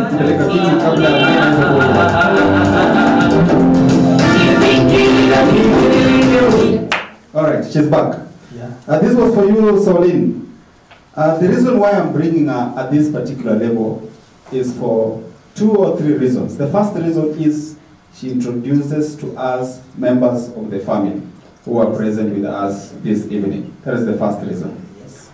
The second reason why I'm bringing her at this time, I'll wish that she shares, as she's telling us about the book, the synopsis of the book, she tells us what is expectations for this particular event. So when our guests you come in now to speak, you will know what exactly is the expectations of the author of the book that we are launching tonight. Right. Then the third reason why I am calling her at this particular level is to tell us what next. Those are the 3 reasons why I'm bringing her at this particular time. Then after her, we'll give the opportunity to the guests who have graced this occasion so that they can address us. But before then, Presenter Vini.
Asante sana. Wapi makofi yake Saulin? Sasa kabla Saulin aweze kuzungumza wakati tunapoketi, nikisema a statement inaitwa because of that, unapiga makofi mara moja hivi. Tuko pamoja? Because of that. Sasa naona mko tayari. Sasa ladies and gentlemen, sijasema ladies and gentlemen, in front of us is a lady, a distinguished lady, who today is giving us a reason to hope not only for today but for tomorrow. A lady who has chosen not to be just a leader of tomorrow, but a voice of today. Because of that, this is a lady who has inspired so many people in the media industry, in the human resource industry, and so many facets that she has interacted with so many of us. Because of that, na unapoangalia hii leo katika jukwaa hili, unaweza angalia na ukubali kwamba yeye ndiye amerembeka zaidi. Because of that, na kwa sababu ametuandalia mambo makuu na anataka tuweze kufanikiwa kifedha, ametuandalia kitabu hichi ambacho kinaitwa Arise to Financial Greatness. Yani anataka kila mtu aweze kuwa na pesa because of that. Na kwa sababu baada ya kuzungumza, kila mtu ambaye atakuwa anaondoka hapa itakuwa ni mwanzo wewe kuhakikisha kwamba uko na kitu mfukoni na wewe uweze kuwasaidia wengine because of that. Karibu sana sorry. Because of that.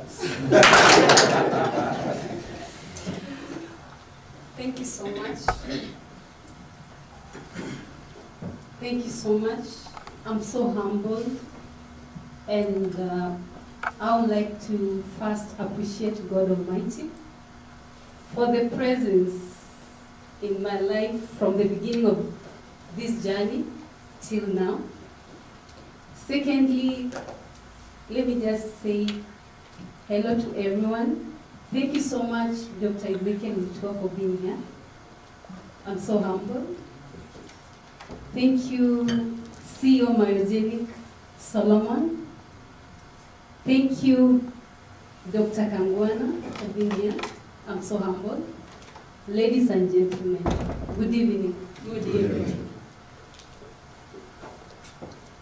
I would like to invite my family to come here, but I can see there is one missing.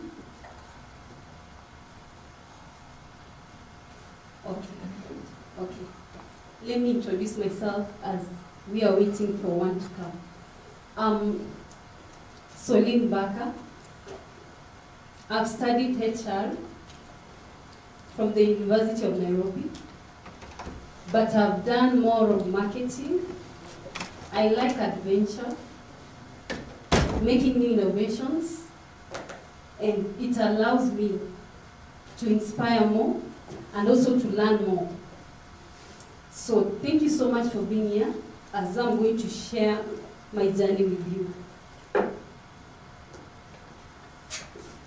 As we are waiting for my family to come, what inspired me to write this book, Arise to Financial Greatness, is because I realized that in this world we live in, everything is money. You wake up in the morning, you step outside, it's money. Just from the door, it's money. Then I realized at some point, if we don't get educated, if we don't get financial literacy, even educating our young children how to manage finances, it becomes a crisis. You can get $1 million shillings however you want to get the money you want, but if you don't know how to manage it, then it's like you've done zero work. Just from my life experience, I got to know that I need to have an emergency fund. There are some things that come up from nowhere. Maybe you're just seated or you're just somewhere, then you hear an emergency has just arrived. Maybe it's taking a child to the hospital. Maybe it's fixing your tire, your car tire. Maybe it's doing something, but it's just an emergency. Then there is no money to use at that time. What do you think of? Maybe let me call someone for money. Let me call this and that for money. And at some point, those people disappoint. Then you'll say so and so is bad. So and so is bad. Good. So financial literacy is very important to each and every one of us. In this book, Arise to Financial Greatness, it gives us knowledge. It gives us how to make money, how to multiply your finances, how to invest, to build up your skills, because also at some point, if you don't have skills, it's like you don't know where to get that money from, because you need a skill in one way or another. We have many skills around. For ladies, there's hairdressing. We have skills in dressmaking. We have skills in IT. So you need to develop yourself to have a skill, at least to know how to make money.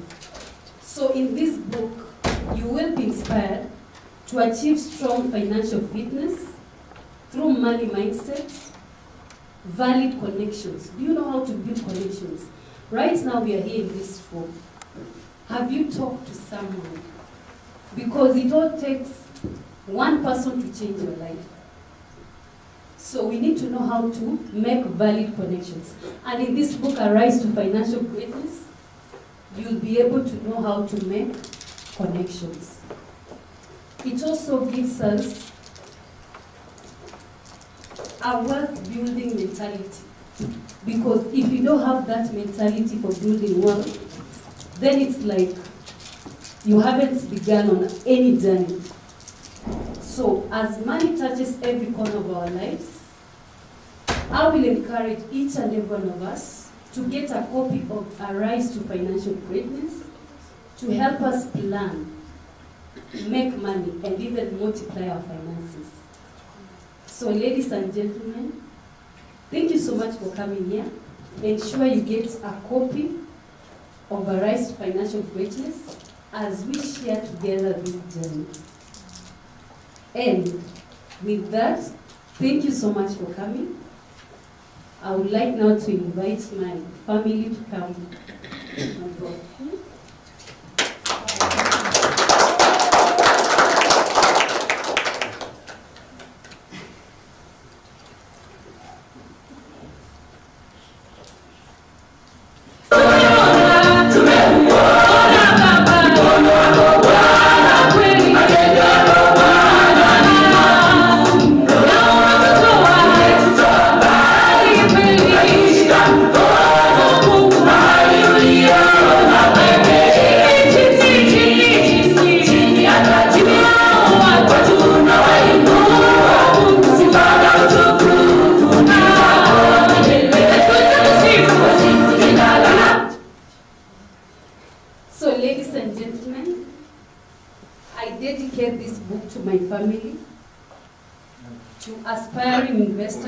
Entrepreneurs, mentors, business partners, teachers, influential figures, and to the reader who has a desire to succeed in life. So with that, this is my family. I'm so happy and proud of them. They've been part of my journey. And I would like to give this opportunity to my mother. My lovely mom, she's here. She's been a great anchor for my success. She started buying for me books to read from a very tender age. And I guess this is why I've started writing that. So, thank you so much. You're much welcome.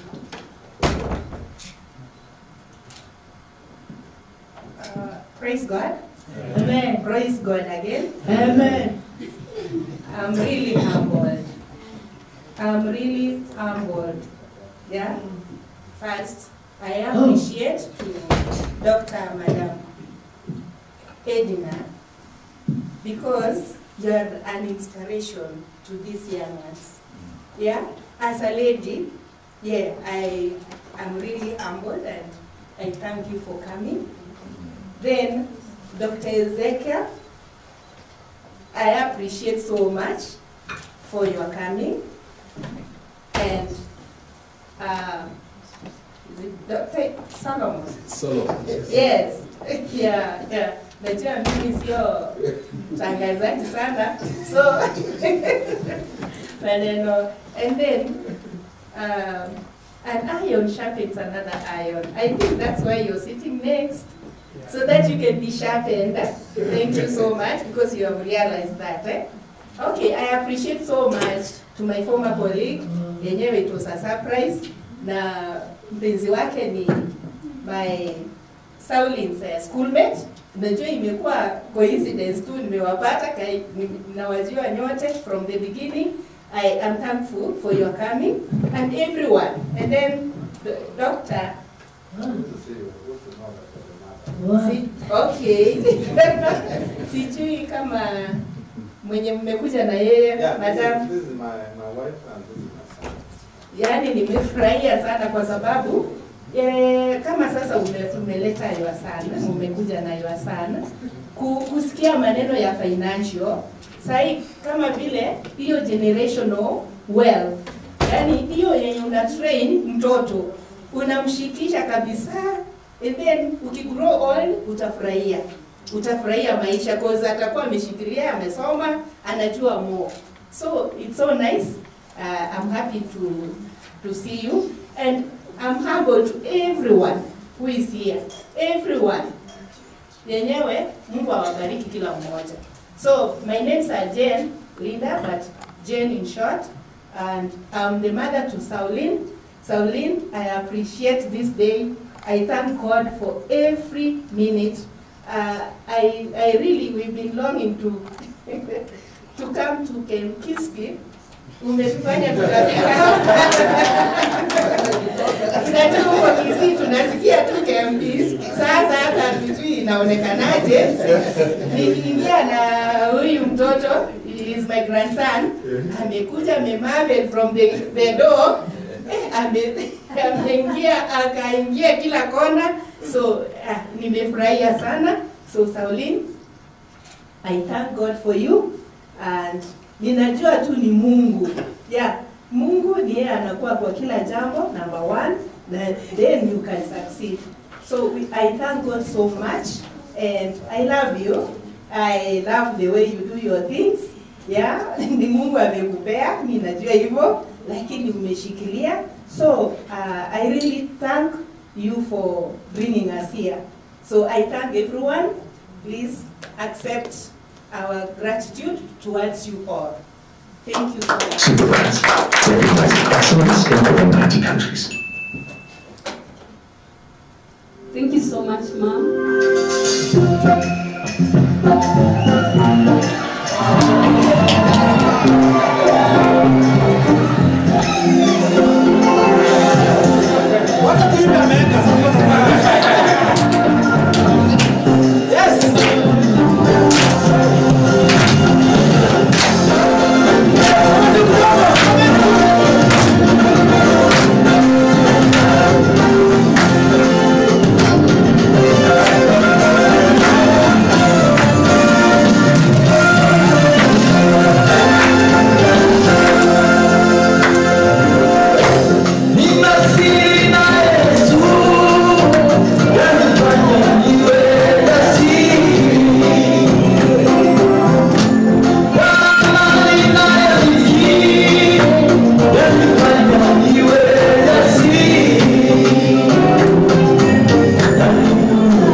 Thank you so much. Before I give an opportunity to my brother and my sister, let me give an opportunity to this young man here. This is my son. He's called Joshua Blessed, but he can say hi to you. How are you? Good. What's your name? My name is Joshua Blessed. Okay, thank you so much. Now I can give my brother an opportunity. I'm the firstborn of 3, and the 2 standing here, they are my siblings. So they can also say one word to you. Thank you. Hello. Hello. Dr. Ezekiel, CEO Solomon, and Edna, and all the protocol observed. Cheneza sema ni kuwasalimia tena na kuwashukuru kwa kuja hapa. Na mimi vile umesikia Sauline ni sister yangu, mimi namfuata. Na Sauline, nashukuru sana na nakupongeza sana kwa chilifanya. Na pia kusema, unajua sisi ni mandugu, so napata vile tumekuwa tukigrow. Unapata kuna mambo mengi sana, sisi kama watoto, unapata tunasoma kutoka kwa wenzetu, si ndio? So Sauline amekuwa a role model mkubwa sana kwangu. Ile hata unapata sana kwa sababu tuligrow pamoja, unapata kuna ile wakati anapenda kitu fulani, kwa sababu ile leadership qualities, unapata pia mimi najaribu kumuhiga. Akisema ataka samaki, mimi nasema mimi napenda samaki pia. Akisema napenda sagaa, kuna zile mboga zetu za nyumbani huko. Na mimi pia najipata nikisema napenda sagaa. Mpaka baadaye ndio nilikuja kugundua kumbe nilikuwa nikimfuate, unaona? Na pia nilikuwa kwa mwelekezo mzuri kwetu. Kwa sababu tunapatana saa zingine unapata bibi tumekuwa na ile tatizo bibi tunapata bibi kwa nyumba kuna ile kupigana kidogo ile ya mandugu. Unapata Solita anakuja nikimwambia ile nimekasirika sio? Nataka yeye pia ani support.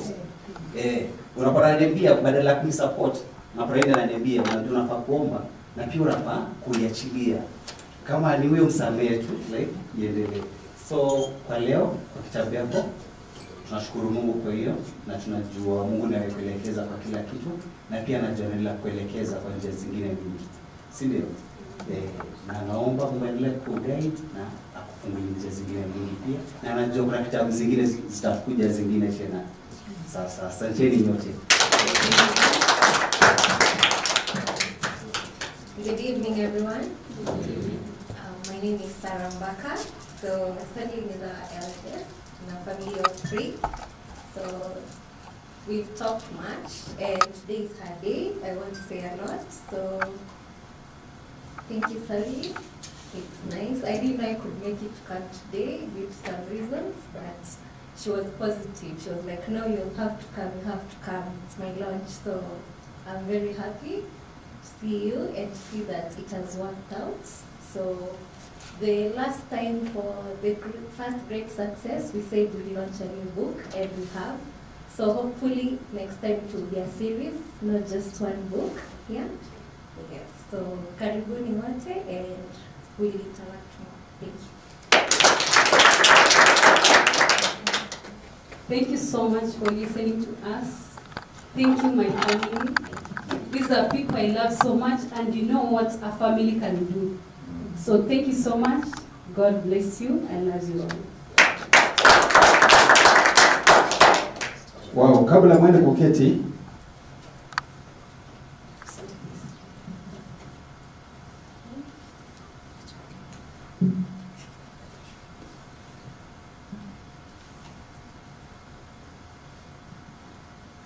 Sasa tumeweza kusikiliza familia ya Saulina ambaye ametuleta hapa hii leo, na mmesikia mama shupavu ama namna gani ambaye ameweza kuwalea hao watoto, na ndio sababu wako jinsi walivyo hii leo.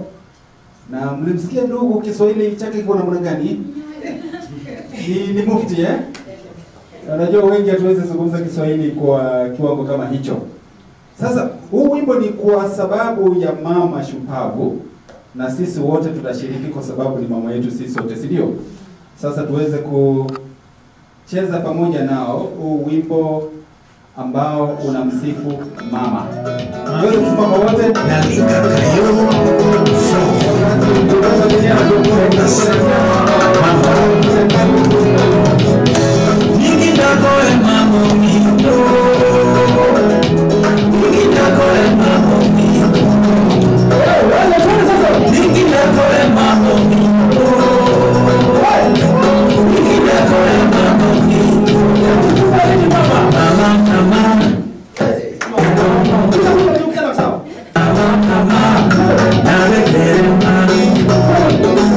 Mama,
Usitishe mama yako kijana, ukifanya hivyo unakosea.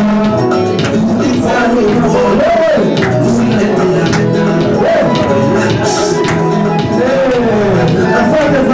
Usinyime mama yako chakula wewe, ukifanya hivyo unakosea.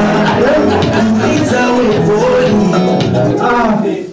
kidogo tu Saulini akona jambo moja la mwisho ambaye anaweza kusahau tafadhali. Wacha zungumze tukimaliza alama picha. Yes, thank you so much. I also have a dad. He's called Richard. For some reasons he could not be here. He traveled a bit, but he said, I say much thank you to you all who have come here, and God bless you all. Thank you. Asante sana. Huyu mtoto akaraka sana. Huyu mtoto huyu ako sawa huyu. Huyu ako sawa. Brand. Naam. Take over. Thank you so much. Asante sana kabisa familia ya Saulin kwa sababu ya kumlea Saulin, na yeye amekuwa wa faida kwa ulimwengu kupitia kwa kazi yake hasa ya uandishi. Sasa mabibi na mabwana, umeweza kumsikiliza binti huyo ambaye ni Saulin Mbaka ambaye ametuandikia kitabu Arise to Financial Greatness. Because of that, watu wanaweza wakalala. Tumeweza kumsikiliza binti ambaye ametuletea kitabu Arise to Financial Greatness. Because of that, na umesikia yeye, she is an HR from the University of Nairobi. Because of that, she likes adventure. Because of that, na umesikia yuko na ndugu ambaye anazungumza Kiswahili sanifu. Because of that, asante sana. Now, at this particular time, allow me, ladies and gentlemen, to bring the guests who are amidst us so that they can make brief remarks. And I want to, I'm not following any particular order, so you bear with me. I'll start with Dr. Ongwae, who just came in with the family. I'm informed. You come and introduce your family and make a brief remark in regard to this occasion. Kindly, a round of applause for Dr. Ongwae. Thanks a lot for giving me an opportunity to stand before you. I was in another function with this gentleman here, a gentleman I've known but I've not met before for some time now, Mutua, who were a friend of ours who was launching the music, Samson Mahombi, at Fungamana Hall. And I think we met a good gentleman there, and they excused themselves, but I knew I would still find them here. So I'm happy to see you find me here again. My name is Jared Mekeny Ongwae, for those who don't know me. I work at Kisii University for some time now, the School of Medicine. This is my wife. I come from Nyamira. When I was coming in, I think this brother of mine was saying tulifukuza gavana juzi. Hao ndio sisi. This is my dear wife for many years now. Her name is Isabella, and this is my son Alan. Alan did his KCSE exam last 2 weeks ago, and I think he has started on a good note, because we were shown these standards before. We would have worked absolutely harder to be where we are today. Allow me to thank Saulin, a lady I've known for some time now, an hard-working lady. In Kisii town, I have a medical diagnostic laboratory. I've engaged her before to do marketing, and we saw results.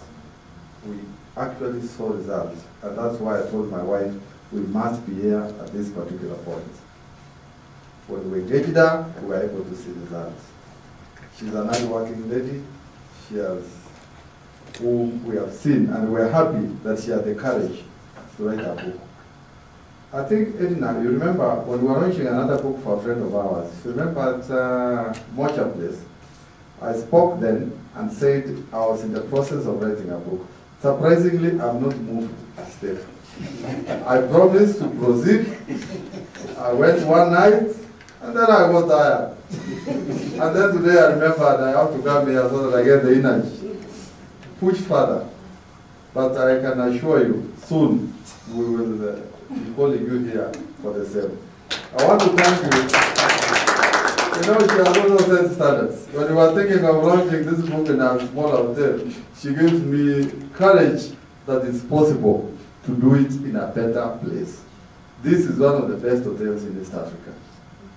And you have brought us here. It's not easy. I want to congratulate you and thank you for the courage that you have managed to bring us here.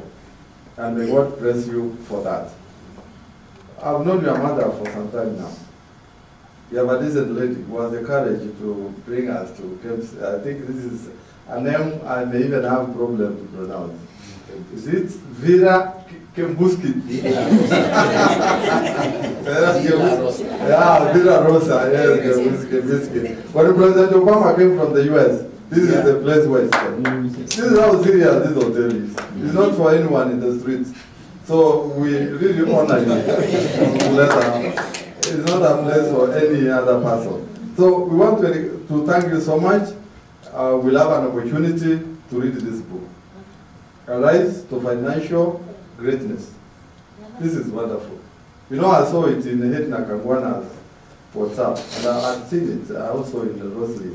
And I asked Roslyn, who is this launching a book? And she told me, another lady, let us come and support. You know, Edna is a true friend to many, and I'm happy that she found time to be here. She means well to most of us. And I want to thank you for encouraging. I know behind this lady there must be great ladies like Edna Kangwana. She's always available, she's always ready to stand with any one of us, so long as you're friends. And I want to congratulate you for that. That I will have an opportunity to read it through. I can see it's a simple book that we may not read it. We know there are books that you find, even ukifungua hivi unaogopa. Unasema sasa hii maandishi, tutamaliza pages ngapi? But this one I think will encourage all of us to go through and use the knowledge that we have learned. And this is what we look for posterity. This book will be there all through, all the year. It will be read by your sons, by great-sons, and forever. It will be shelved and the like. So we will also help you where we are.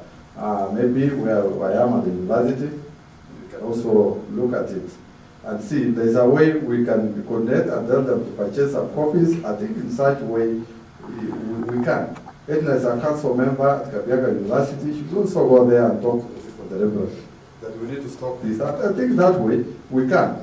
Because at this point, we must assist each other. We have good relationship with my first chancellor, also with your friend. There are things we can do, like trying to stock it in our university libraries. I think this one we can support. And I'm not, I think as I'm going to wind up, because I know for the interest of time, I'm also privileged to work at the Water Resources Authority as the director in charge of water. But it all started by the small steps that we do. The small steps. The God we serve. This lady remembers. Erabu. Remember, Erabu would go to sing, support choirs in those days when we were youths, and that's the reason why we are present to be where we are today. And I think it's a lesson even to our sons here, that when you do good, when you follow what the Bible says, you dine with great people. And that's the reason why we are here today. I opened my lab when I was a very young person in Kisii Town, and through that, I had a diploma. My father had taken me to a diploma. Today when I stand here, I was counting, I have around 6 diplomas, by the way. I have around 2 master's programs. 3 masters actually, we're going to finish a 3rd one. And a PhD in progress. So I want to encourage all of us that when we have an opportunity today, let us always better our best.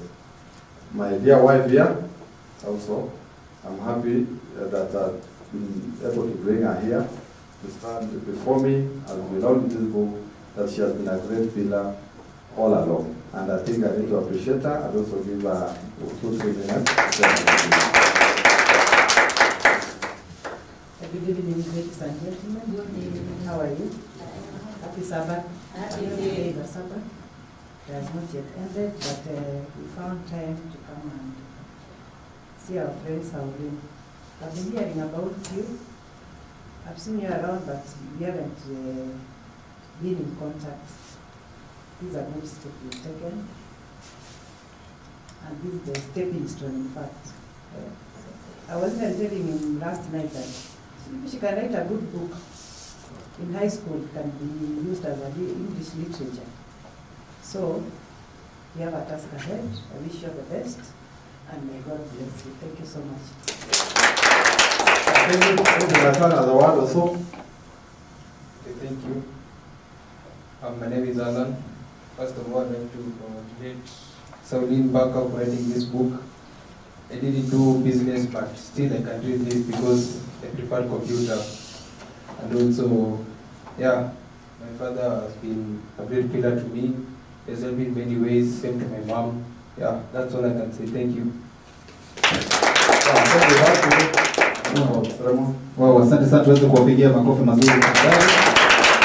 Thank you so much Daktari Ongwae na familia yako kwa sababu ya mambo makuu ambayo mumeweza kuyasema, lakini la mno wamesema kwamba watatia jitihada kuhakikisha kwamba kitabu hichi kinapata nafasi hasa katika vyuo vikuu katika taifa la Kenya. Because of that, thank you. Now, ladies and gentlemen, I'll request you allow us to invite this speaker before we get some entertainment for a few minutes. Now, this is a guest that we want to bring to you this evening, who is an inspiration to so many young people in this republic. As earlier mentioned, she has been a leader in the county government. She has served in the capacity at the national level in various leadership capacities. And this lady is here with us tonight. She's an award winner. Recently she was awarded, I think she'll mention to us. And I don't know why I came with this small notebook. I didn't know we were going to meet here. I didn't know why I brought this notebook, but this notebook was going to be by her in one of the leadership forums in Kisii County in one evening when we met. She's called Madam Edna Kangwana. Welcome as you speak to us.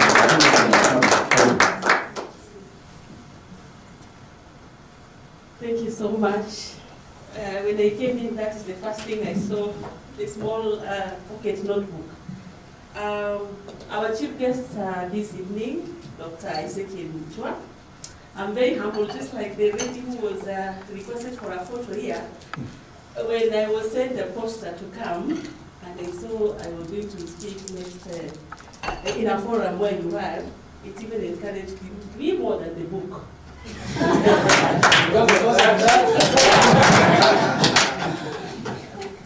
I follow you in your social spaces. That's how powerful social media is. And I get encouraged. I get to learn so much from you, and I've been looking forward. And I didn't know that Sauline was going to make us meet. So we appreciate you. Thank you. And nature truly conspires to make us meet the people we want, to be in spaces we are supposed to be, and that's the powerful way that God created everything to be. But there has to be connectors. In this evening, it's Sauline. Can you clap for her? So I'm happy to be here. As you've been told, my name is Edna Nyaboke Kangwana. I hail from Kisii. I'm a mother of 5, and I'm also married. I like saying that. I worked in the county government of Kisii for 5 years, but away from that, my career has been in banking. I have over a decade banking experience with Barclays Bank then and KCB Bank. I left the bank to go to the county. I worked for 5 years. only to be retired before I was even 40. So I'm a retiree. Currently, I call myself a hustler. I'm in the consultancy space through Arise Circle Africa. I train, I coach, I help organizations create systems, processes, and all that. And also I'm a founding member of Gusi Women in Leadership, a platform where we champion for women leadership development. Away from that, I like mentoring young ones, especially in schools, through an initiative I have called the Role Modeling Initiative.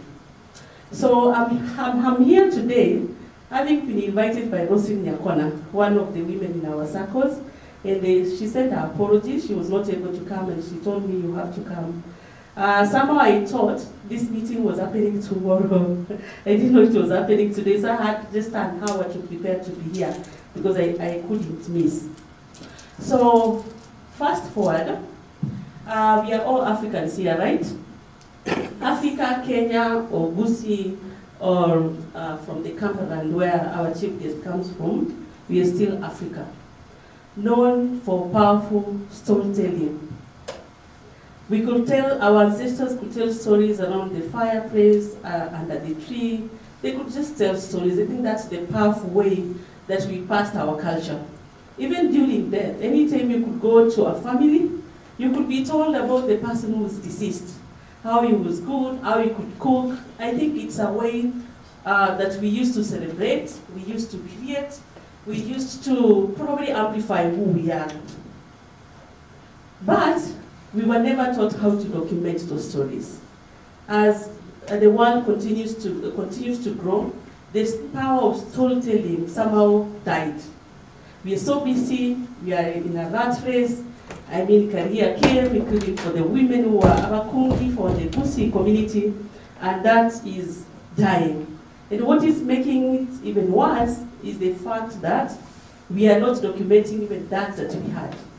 So when we have people like Sauline coming to tell our stories in the powerful, most authentic and truest way that it can be told, is actually something for us to celebrate. I like reading. My first book was a book titled Gifted Hands by Ben Carson. I was in class 7 then. I read that book in one night. In that small lamp, I think you know it, the kerosene lamp, and I read it. And it changed my life.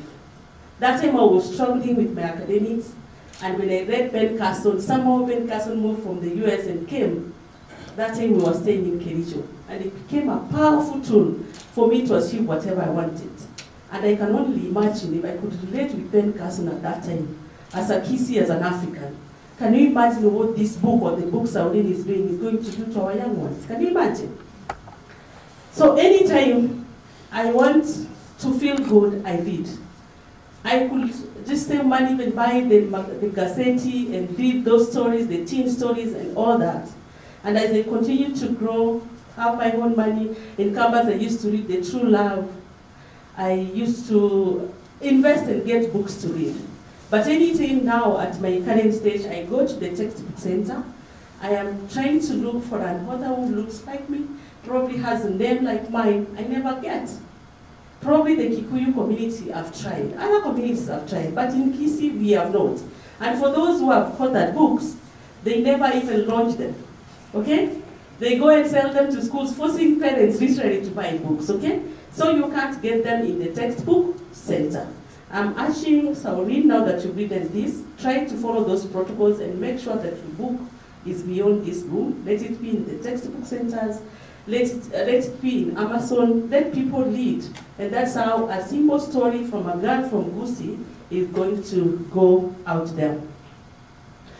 I like one author from Africa called Chimamanda Ngozi, and she said once, there is danger in telling a single story.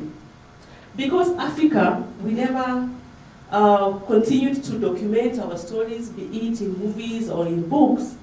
People started telling our stories from the Western. That's why you find people saying, if it's about philanthropy, go to Africa. Because they are selling a story that is not our story. It's a single story.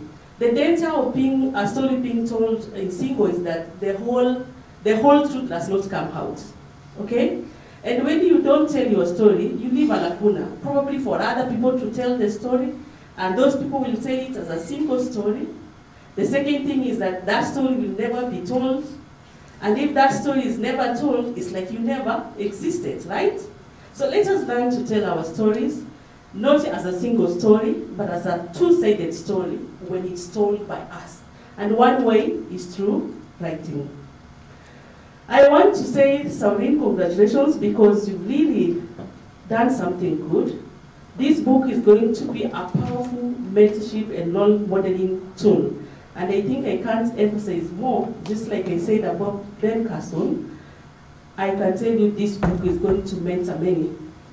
Not the young ones only, or we can call it the future leading. Yes, that one is good, but as you heard even from the speaker that was ahead of me, been wanting to write a book for many years.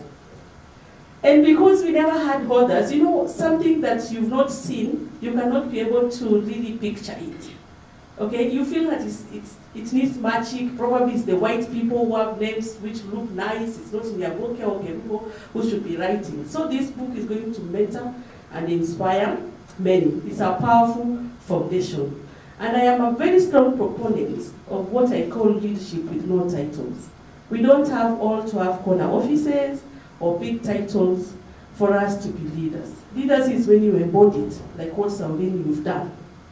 But importantly for me, you've just carried a seat and put it at the table. You're sitting there. Now you are a CEO of the company that is propelling this. You don't have to be appointed by government. You are a CEO. Okay?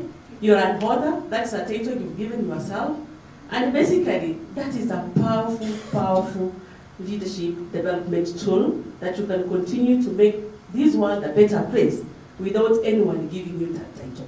Because you are digging deeper to what God gave you. See, we are all created with greatness inside of us. Okay?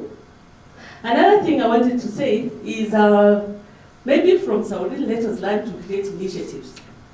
Daktari Ongwae here was saying that he started a business and probably brought in Saureen and many other people.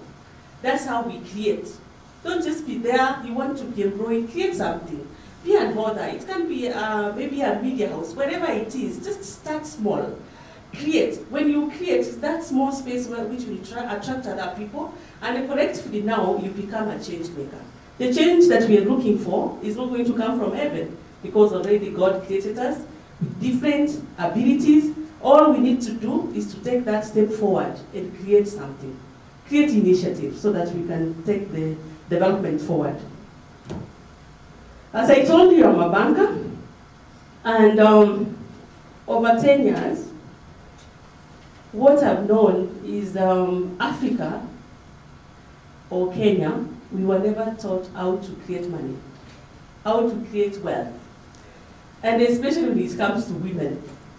And when I seal it down to Kusi community, a patriarchal community, we were never taught how to create something for ourselves.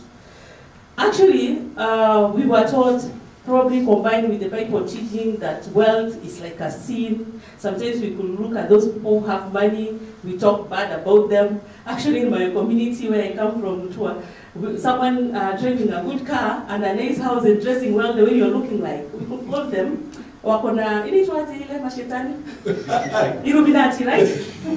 Probably one or two here have been called Illuminati for having one or two, yeah. And do you know what that did? That mentality taught people to pray small. You pray small all the time. But now Saureen has come to tell us we don't have to pray small. And we don't have to be born in Uhuru Kenyatta's family to make money. When I was just flipping through the book in page 19, Saureen is telling us cultivating a financial mindset. It's just as simple as Ongwae said. You need the following to cultivate a financial mindset. Financial education, learn about personal finance and management to make informed decisions. Issues like how do you create money? You can sell sweets and create money, isn't it? But you can create money and at the end of the day you buy bread and go and eat all the money, isn't it? So the learning of financial education is issues like how do you create money, but how do you invest that money? How do you save that money? How do you protect that investment that you've created. That is not your mother or your father who is going to teach you. People make money and people lose that money. Okay? It's talking about positive affirmation. Replace negative self-talk with positive self-talk. Someone told me, all the time you keep on saying, I don't have money. It's like you're attracting the don't have money mindset to you, okay? How do you affirm positively? If you see someone is driving a V8 and then you say you're Illuminati, do you think that money will come to you? It will not come to you because you are affirming negative, isn't it? Gratitude. Are you able to count your blessings? That you are even healthy, you are here. There are people who have made money, probably they are in an hospital bed. How do you count your blessings one by one? Positive influence. Who are you surrounding yourself with? Who are you surrounding yourself with? And that's why I said if you are in this room, nature has conspired to link you with a person probably you've been looking for, or a person you didn't know that you needed who is going to take you to the next level. So really it's talking about generosity. I sometimes call it giving. Are you a giver? Or you are a person who you want to receive but you're not giving, okay? I think if probably we had time to listen to Saureen, we would expound more what she means by generosity or giving. Goal setting, it's talking about budgeting. Self-forgiveness, probably if you squandered money, how can you forgive yourself and start again? But Saureen has continued to write. I really ask that all of us, we get to read the book. And again, as I was flipping through, I came through what Saureen has told us in page 34, how to make money. I think that's a powerful one. How do we make money? Then he's talked about online opportunities. He's talked about side hustles. And what I picked something like education and skills development, okay? Saureen told us she's an HR practitioner, okay? An HR professional, that's what she learned in the University of Nairobi. Maybe we have teachers here or media personality, and that's what you learned in school. Professionally, that is who you are.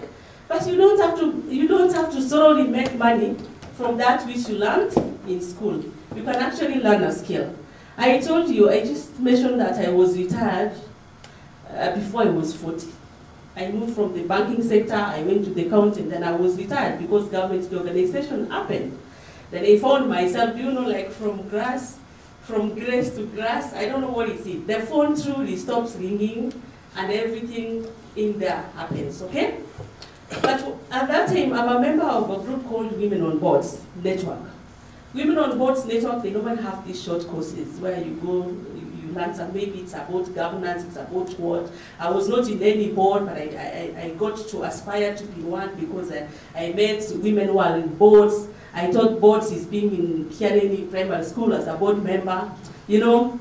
So I did the board governance training, and then I did another one they were calling board profile. And they paid a lot of money. I think it was 60,000. It really pained me, but at that time I was just tapping, trying to just do something. I did the board profiling, I paid the 60,000. The person who was training us was from Malaysia, their partner, the power again of strategic collaboration. I did that, and then I just said it will help me to do my own profile so that I can now look for board opportunities. Now then, of course, I did my whole profile, and I started asking. You know, that time I thought that someone would just come look for you and say, come and sit my board. I started asking. Anytime, I think that time it was Machogu, I took my profile, I said, I need a job, but at the same time I can sit in a board. I just left my profile, like, it looks so good.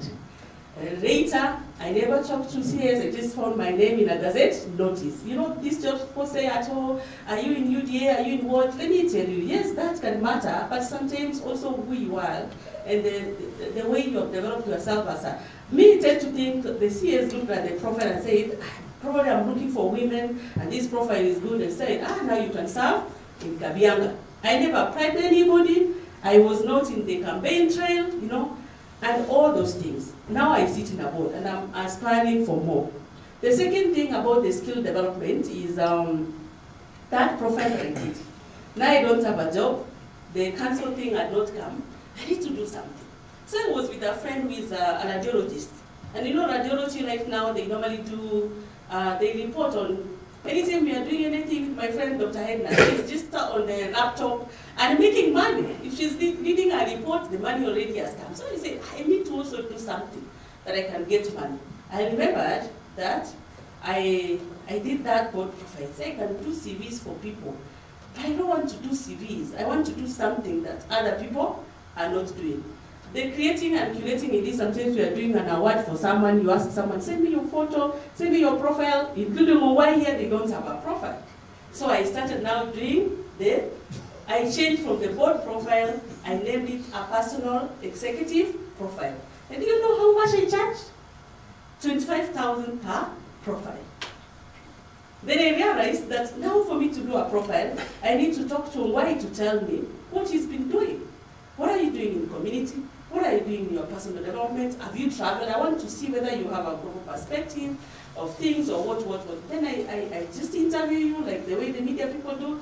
I lay down, I have a notebook, and then now I package you. I package. When you look at it, even if you pay 25,000, you don't feel anything. So in a day, I can do like 2 or 3.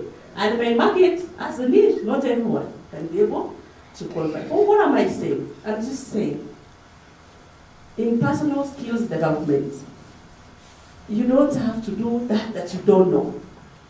Start from what you know, but try to make it different.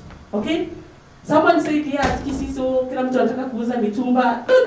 Don't copy. Just try to do that which you know you can create a niche. And you know, because the God that created us already created us with greatness, like I said. We always conspire, will support you, will amplify you, and will make you a better person. So mmesikia? Hiyo nimesoma wapi? Nimesoma kutoka kitabu ya Sauline, page 37.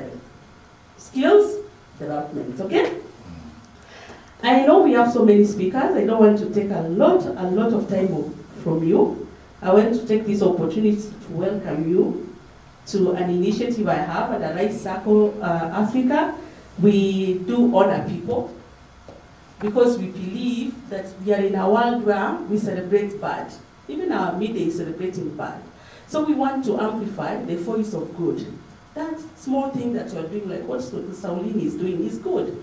And when we amplify it, someone is like, I don't have to look for Oprah Winfrey to be my mentor. I mean, I have a Oprah here in Kisii, in Kenya, and that's why we amplify what you do through the power or the culture of honor. So Arise Circle, which is a leadership development platform, we have the Transformational Leadership Awards. The inaugural happened last year. The second one is happening this year on 12th December. At Safari Park. I'm inviting all of you. I'll be sharing a poster maybe through Sauline. Probably she has a platform which has all of us. And now on the side, after our chief guest has spoken, I'm going to talk nicely to him so that he can also come and grace the Transformational Leadership Award. Jamhuri Day. I hope you are not invited by the president. Okay, tutaongea kani. So ndio nimeomba, si ndio? Yeah. Maybe I'm also Moran of the Burning Spear honored in 2021. Yeah, Moran, and also Kenya Shujaa. Yeah. So because I don't want really to take time from our chief guest, I'm also looking forward to hear from him. But what I can say, there is power in technology, there is power in social media. Okay? We may look that we're just a bunch here today, but already Sauline dreamt bigger, brought us to Kembiski, right? Some of us probably is the first time. Let us amplify that vision. Make sure that you take a photo of this book and post in your social media platform. Today, why I probably could not have come, it's because I shared. I shared in all my social media, and the posters were looking good. So that beyond here, people will buy these books and it will help them. And that's how we push forward development for us all. Thank you. Thank you so much. Na tuweze kutengeneza hivi vizuri, tutengeneze vizuri. Hakuna mwenye hajatengeneza. Almond hajatengeneza. Tengeneza vizuri vizuri, weka. Thank you so much for that amazing sentiments. Now, I am informed that our chief guest, Dr. Ezekiel Mutua, is being pressed on time because he has to attend to another issue. And because of that, I want to welcome Mr. Solomon to invite our chief guest to officially book. But in a minute and 30 seconds, let me present the greetings and appreciation of the CEO for Radio Vuna, 102.0 FM, Vuna Media Limited, Mr. Steve Areba, who was to be here, and Director Caroline Okiko, who are also to be here, but because of other engagements, they never got the opportunity to be here, but they are following this program live. They have authorized it to be streamed live, and they really wish you well, Solin, and they're in support on what you are doing. And in the remaining 45 seconds, in my own capacity as Nyachai Brian, the head of radio and programming, Radio Vuna 102.0 FM, congratulate you. And this particular date on 29th November, a great woman by the name Louisa May Alcott was born. I don't know whether you know, in the year 1832. She wrote a book called Little Women. This is a title that was referred to women at that time who were pious, who were dedicated to domestic duties. They were never dedicated to leadership and other matters. And from that book, I see you in the heroine of the book called Jo, who is very ambitious and bold as you are. And we look forward for this book not only to be in shelves, but also to be in the hearts and minds of various people in this republic and globally. May God bless you as you join us. Now, ladies and gentlemen, at this particular time, I am inviting before us a man who is a retired staff sergeant of the U.S. Army. Because of that, this man is the founder of Myogenic Africa Talent, a great initiative that is supporting talent and leadership and art in this republic and globally. Because of that, Mr. Solomon, welcome. As we invite our chief guest to officially invite.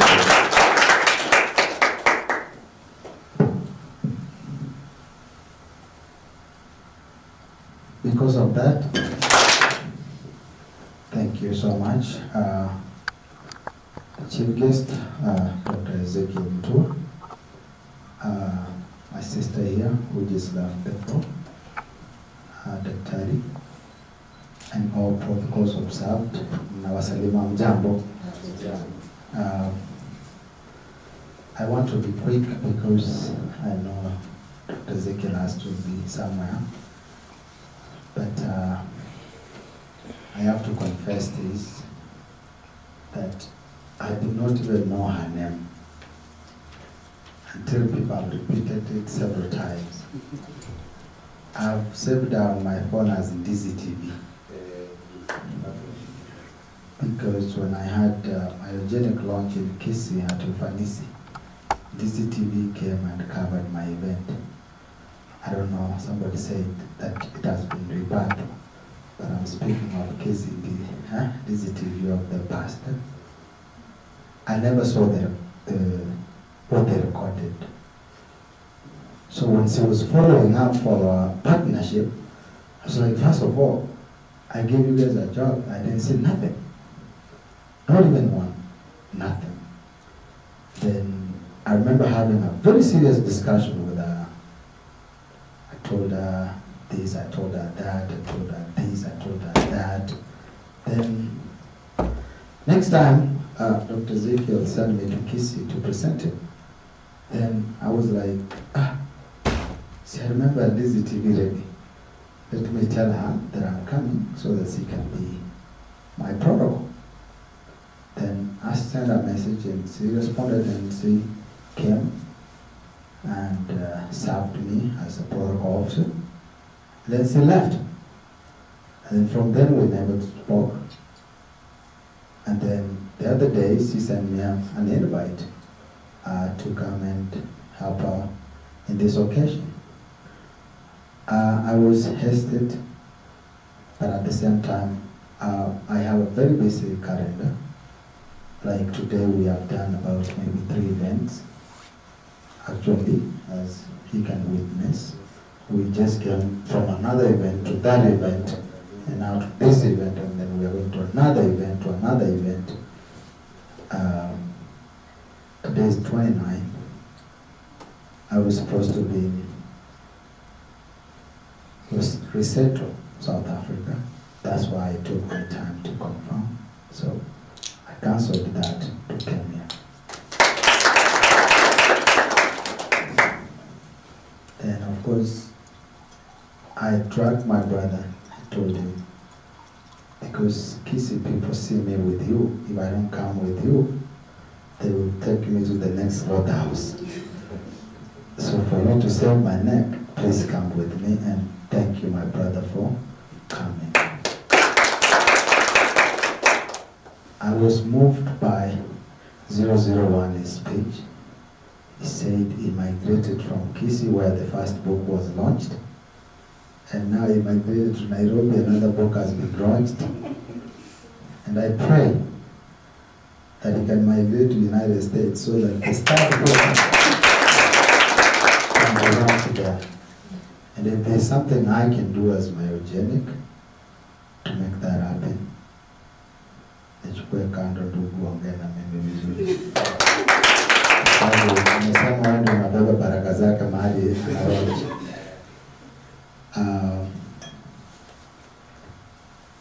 It has taken time and investment for her to write a book, and it would be not nice for myogenic to leave the stage without giving her money. I will buy one book for 20,000.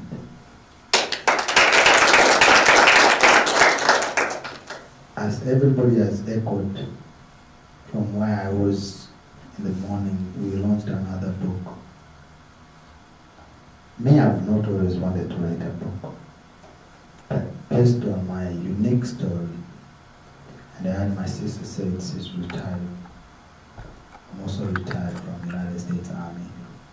I retired at the age of 32, and that really cracked my mind, and I was like, bro, many people in Africa have been lied to that they have to be 70 to retire. That's a big lie. Of course, I was born in Kroger. Poverty was on the door. Going to school was a problem. Most of the time, I never stayed in my father's home. I was always staying with my aunties. And that gave me a lot of resilience and a lot of opportunity to speak with God, because I was going through a lot. And just to let you know, when you're going through a lot is when you spend more time with God. But when you are, like these days, I don't spend more time with God, because I'm not going through a lot. But I do have the fear of the Lord. There was a time I asked, when I landed in the United States, of course you have to be hosted. I received a letter that, hey, we have seen you coming, and would you like to join the United States Army? When I was excited to present that letter to my host, they just shredded it in my face and said, no, we want you to go to university and become a nurse, because in the United States, when you are a nurse, this is a very good industry, you can make a lot of money. As they shredded that, they literally shredded my heart. Because when I was about maybe 9 years old, it happened that me and my middle fellow, we were fighting over gumboots. And my dad came and told me, "Solomon, are you serious? You're fighting over gumboots and you are a soldier?" I want to buy you a compact uniform to become a soldier. You will be a soldier in my house. So when I received that letter, I received it when my dad just died a year ago.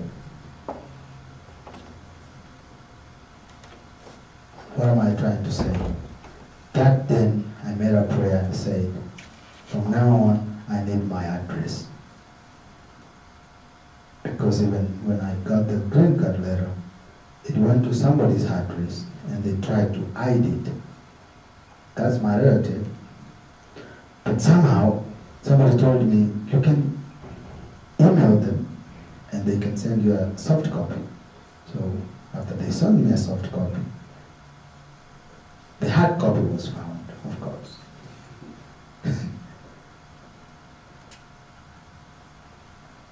What I'm trying to say is, what God can do, no man can do. And also, don't wait for God to do it. Do it to your brothers and sisters what you want them, what you want God to do it for you. So, for the journey that I walked with Lizzie TV, her, now she's with Radio Voma, she came back. I want to work with her in a different journey, and I want to recruit her in the Myogenic team. I don't want to talk much, I'm not the chief guest. Now, let us rise up and give the honor to welcome, I tell you what they talk of here, kuleta kwa stage, zungumza na wanafunzi wako. Karibu sana. Oh, this is full. All right. Okay. Well, I was telling another group of audience in the morning when my children were very small, because I'm a journalist by training, and I wanted them to get into this fear of writing, the mountain of influence of entertainment and so on. So I was teaching them how to be great writers. And so we used to tell them, in order to be a great writer, you need to quote great people, like Nelson Mandela, Martin Luther King, you know, Thomas Jefferson. You need to quote people like Obama, like Myogenic, like Edna, and so on, and Shakespeare. So my youngest son took it seriously. So this morning, Sunday morning, we are ready for the breakfast, and we want to pray together. We do breakfast together, and he's upstairs, and he's a bit groggy, and he just comes dragging his feet. And then, of course, the first thing that you do when you meet people, that we do, what we taught our children and what we teach them, is to greet them. But then he was invoking what we have taught him. So he said, like Shakespeare once said, good morning. So like Shakespeare once said, good evening. How are you? I'm so happy to be here. You know, not every day you get people celebrating. That's why I told my sister, I will buy a dinner. Whatever I can afford, you'll have dinner on me. Not every day you get people celebrating. We are living in such a toxic world that projects only the negativity, and the good stories, like Edina said, are not told. So we have been taught to think that the world is full of corrupt people, bad people, toxic relationships, and we're not to celebrate anything. In fact, these days we celebrate evil. That even when you see a boy and a girl looking like they're pairing up and they're warming up to each other, instead of encouraging them to get into a relationship, you know, so that kind of environment. So I'm so delighted to be here. I'm so happy. So to Sauline Mbaka and your family, your wonderful mom, everybody, your brother speaks such impeccable Kiswahili. Are you from Tanzania? Mama Sulus. To Dr. Edina Kangwana, my sister, good to see you. You are beautiful in everything, incredible soul. I really am happy to meet you. I've been also admiring you because I thought you are daughter to my mentor, Gerard Kangwana. So don't worry, umekulia hizo zake. There are times when people call me, times people call me Dr. Alfred Mutua, and they think I'm the former governor of Machakos. So nakuliana hiyo pia. So hiyo ni mzuri. Bwana Gerard Ongwae, Dr. Gerard Ongwae, my brother Solomon Oboto. 001. That's a nice one. What are you aspiring to become? I'm currently aspiring to be one of the top journalists and influencers of sports in Kenya. Wow. But in that space of journalism, my up to PhD level, so we can talk. You may attend. The other speakers in the program, distinguished guests, ladies and gentlemen, of course, including our MC and everybody who has been here. Let me say I'm very delighted, very, very delighted.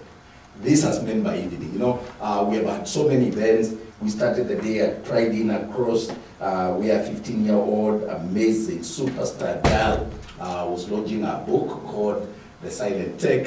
She has just come from Kuala Lumpur in Malaysia. She's winning awards. She went to New York. She was in Yale University, won 3 gold and 1 silver. And apparently reached out to me through a church leader whom I respect and told me, this one you're not taking no for an answer. You're going to be the chief guest. So we started the day there. I called Solomon. He took me. It was so amazing to see that girl and the amazing stories and achievements that she has done. Her name is Favor Fadhili. You need to check her out. Names have a meaning. Usijitanga majina ina maana.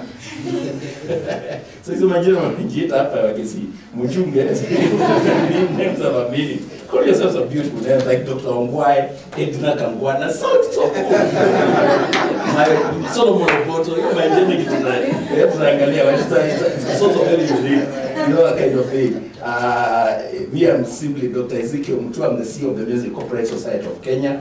Before then, I was the CEO of the Kenya Film Classification Board. I know that's what most of you associate with, me with, where the media nicknamed me the moral cop because I was really serious in regulating the media space to protect children from exposure to harmful content, to ensure that music, culture, forms of art protect our culture, our national values, and that we do not have to ape the West, and that sex doesn't have to be the main topic in our whatever. It's laziness of the mind to think that for music to be interesting, it must be sexualized, or content to be interesting, it must be sexualized or dirty. So I had a lot of runs in with people like Mbara Mbaba. In fact, the last time I had to take him to Kinaosoro in Parliament, we did a meeting for about 4 hours with the lawyers, and I told him, we don't want to jail you, just obey the law. You don't have to climb cows and jump. He's over-traumatizing, but I realized there's a reason why he does it. Because, you know, Kenyans are funny. We're strange, we're good, but we're also funny. If you do nice content, speak nice like Edina has spoken, composed, cool, calm, and collected, nobody likes it. If you post that, that's a boring video. But let a Barabamba climb a cow. Oh, some funny thing. It will trend. And now young people are being conditioned to think that's how you create nice content. People will not buy into you if you just talk nicely, if you are ordinary, you are just pushing normal, clean content, there is no market. So we have gospel artists now turning into secular so that they can sexualize their content and say bizarre things like, so to say, what Bart is doing, so that they can get your attention. Now we don't have to do that. And that's why we have been in those events where that girl was launching a book, she's doing great things, she has a YouTube channel. Then from there, we were told Maombi Samson is having a concert to Fungamano. And we could not resist it because I'm a champion of clean content. So we moved from Pride Inn to Fungamano, and we've been giving money and supporting and dancing. So we are so tired. We have been dancing since morning. You know, because we are there. We are champions of the Lord. We are ambassadors of Christ. You know, by word and deed, I always say, if God gives me life, whatever I become, if you will hear me announced as the cabinet secretary, the first thing nikiinua Biblia hivi, itakuwa Dr. Ezekiel Mutua, I'm born again, I love the Lord, and I'm the minister for this, and I'll take the oath. Because this is what has been my story in my life. I was CU chairman school captain all my life. I did the last A-level, so in Tala High School. I was the CU chairman and school captain, and it was a Catholic school. In that time, there was a very big schism between Catholics and Pentecostals. Because we were cocky and biased. We used to call teachers devils. I would preach during the assembly and turn to the teachers and tell them, if you don't repent, you'll go to hell. I don't know why, I don't know how we survived that stupidity. But the teachers in a Catholic school sat down and they said, we need that boy. That boy is the one who can sort out this school. It used to have a lot of riots, it was going to the dogs. I repackaged that school in 2 years during my A-levels. Tala High School became a powerhouse. Then, yeah, kabisa, in sport, we were beating Kangaroo, Nairobi School, we were bad. We were winning in sport, and I was involved in everything. I remember one competition that was in Lenana. I won 6 awards, and I don't see you chairman school captain. So I'm not just saying it to brand, by the way. You know, every parent said they were scoring A, even when they were doing 0. I'm saying this to say you can have a consistent life. It's possible. People give me labels. Let me tell my story now and blow my trumpet, so that those of you who have admired me, you don't go thinking that you admired a bad thing. Let me justify your admiration. So that is me. That is me. And then when I finished school, I was posted as a DO in Siaya. And I was a Libro. I'm a Libro guy, and I didn't like the straight jacket work of a DO, just signing out of part of Vitambulisho and bursaries for children. So I left and came to Nairobi. Then Nation Media Group was employed. And I just walked straight, and they told me, you're so good. Can you get an interview? I went to the interview. I was #1. So I became a journalist. And I did journalism at the Nation, when Nation Media Group was Nation Media Group. We were the biggest media house in East and Central Africa. We were good. By the way, truly, we were good. We defined journalism in the region. And I was championing that. I championed 2 things. That you must train journalists well, because you cannot inform when you are not informed. You got to read, you have to be educated. I champion the 3 E's of greatness: education, experience, and exposure. You can't have a village mentality like and then you want to conquer the world. You must travel. So I challenged our MD, was called Wilfred Giboro. I told him, you need to take journalism for exchange courses with the BBC and the CNN. Now see where our guys are. That's how can Jeff Koinange, people like Linus Kaikai and others. And we opened up the space even for training. So we signed up for training, journalism training, because a lot of journalists didn't have even first degree. They were diplomas from KIMC and so on. I said no, journalists should have degrees, even masters, even PhDs, okay? And I would just put up my hand. I was not the best journalist, but then I would make those points. Journalists liked me. They elected me the chapel father for Nation, and then in 2001 I became the Secretary General. They elected me countrywide to the man, and I became the Secretary General. And there's a time I was very popular, by the way. There's a time, ni maisha tu imeningonga kidogo. I used to be good. I used to be, I was just good. I know it. And I used to be news #1. I would take on the government and challenge policy. I've never settled for status quo. I don't like things. If I don't like it, I'll say it. That's one of my undoing. And so I get sacked. I've been sacked so many times in my life. I've lost count. But I believe that if you don't like something, say it and do something. That time, there was introduction of yellow journalism. Very bad journalism. Tukaanza tungine hatukuwa na fixed board. So journalism tukaanza tunauzwa kwa street. Kama kuandika story mbaya, sexual immorality, kanaweka hata mapicha ya kichwa ya mtu na mwili si yake. And I told journalists, we can't be like this. I introduced the first code of journalism, for the code of ethics for the practice of journalism, and established the Media Council of Kenya. And I sat in that council for 7 years, grew it to what it is. And as a result of that work and so on, the government poached me. I was literally poached by President Kibaki.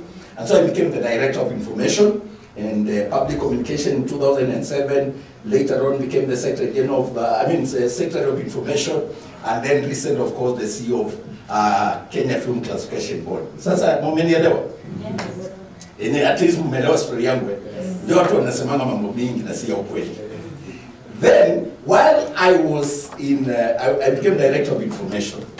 Let me say how grateful I am that God created Kisii people. I've been mentored by Kisii people. My best friends, the people who have made a difference in my career. So Edina, you're not wrong. Ni mroho wa Mungu tu anakutumia. Daktari, you're not wrong. And I even supported Kisii University, by the way. I used to bring programs there.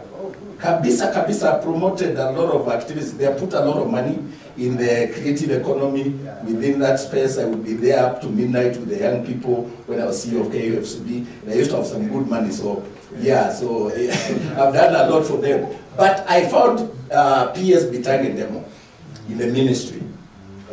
And the PS loved me and just grew me, mentored me into government. But then when I got there, because people know I'm born again, so bishops used to call me and tell me, we want frequencies to start, you know, Christian stations. Now we're in Tumukubwa. Then I called Communications Authority, they tell me there are no frequencies. The spectrum is congested, and I ask why. They tell me because it's just congested, so we need to move from analog to digital. Then I asked PS what is going on, why can't we move there? Because these churches, you need their votes. Then I was told that the media owners didn't want that digital migration. So I thought, PS, since I'm a journalist, let me take on this, let me play the bad boy. Hata unaweza sema umenifuta kazi, na wewe unajua tu ni PR tunacheza. So I did the dirty work. We engaged with the media. It was not easy. That battle went up to Supreme Court, you guys remember. When we won, the private TV stations set themselves off. For 3 weeks, there was no TV, private TV in Kenya. And they wrote very bad stories. Some of the hatred that you see in bad stories you read about me is because we had to migrate. And what did I see? I saw ahead. I saw where Kenya would be, where would have people like Celine who want to write books and push them in that digital space, create a global market. I wanted to see churches, I wanted to see young people in that digital space, in Meta, in Facebook, on Instagram, and so on.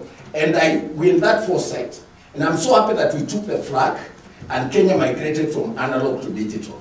And now as a result, we have such a vibrant ICT infrastructure that's supporting the creative economy, ease of communication. Even the Gen Zs who troll me and cyberbully me, they used the same sweat and blood last year to push for the uprising. So you don't have to do something. Somebody has got to do something for this country. And even if you are retired early or you are hated, let me tell you, Jesus was the most controversial person, the most hated.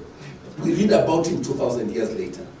He still makes an impact. We still follow him. You know, we would go to a church and whip people and tell them this is a house of God, it's not a place for doing business and so on. He would do controversial things. To bring change, you've got to be controversial. But let me come to the book. Celine, congratulations. You are amazing. You are just amazing. Kwanza umefanya kitabu yetu. You know, it looks nice, eh? You know, na vitabu vingine mavoko dhani. This is nice. You even look very cute, you know? Yeah, you're so demure, so cutesy. Yeah, this is good, eh? Yeah, this is good. Look at the golden, golden writing. Yeah, the golden writing, and then it's so easy to read. You know, it's difficult to read a book, let alone write. So when I see somebody who has written, salute. Tumpigeni makofi because of that. Thank you for writing a book. And then it's also on a topic that's very close to me because I'm in this creative space. And one of the challenges that we have with the creatives, they do one song or do one comedy, they become superstars and they don't invest. They get into drugs, they waste their money, and they start begging. And a lot of them end up, because of lack of financial literacy and tools like this, they end up as wrecks. I'm so happy that Myogenic is rehabilitating most of them under Myogenic Africa Talent Academy and now creating this structure. So this book should be a must read for anybody joining Myogenic Africa Talent Academy. Because our creatives need financial literacy. Now, it's not enough to have the book. It's good to read. Madam Edna, I'm so proud of you. You have beaten me on this one. I have not read. So when you are quoting page that 4, page that 7, I was like, that is practical, you're authentic, you read, and you're quoting the book. And that should make you, Solin, very proud that a prominent figure like Edna has read your book. I'm going to read it, I commit. That's integrity is doing, you know, the right things even when no one is seeing. I'm going to read it cover to cover, page to page, and I'm going to make use of it and recommend it to the creatives. Somebody said if you want to hide something from an African, put it in a book. It's an insult. It's an insult because we file our shelves with the books and we don't read. Somebody was asking for money from their parents, and the parent decided to test that. And they said, you know how badly we are doing, the economy is bad, we don't have money, but they hit some 5K in a book, in a Bible. Na wakapatia, kwambia mtoto wetu, we rudi tu, tutaongea na mwalimu tu, we nenda tu vumilie, we see what we can do. That boy went and stayed with that Bible and came back home over the holidays after a lot of suffering. And then he said, oh, life has been hard, only for them to tell me, did you read have you been reading? And I said, yes. And then they opened and found the 5,000, just the way it was at the beginning of the term. Let us develop the culture of reading. Reading helps a lot. It opens your mind. When I did my master's and PhD, okay, it was out of necessity because I became director of information when I had only my undergraduate.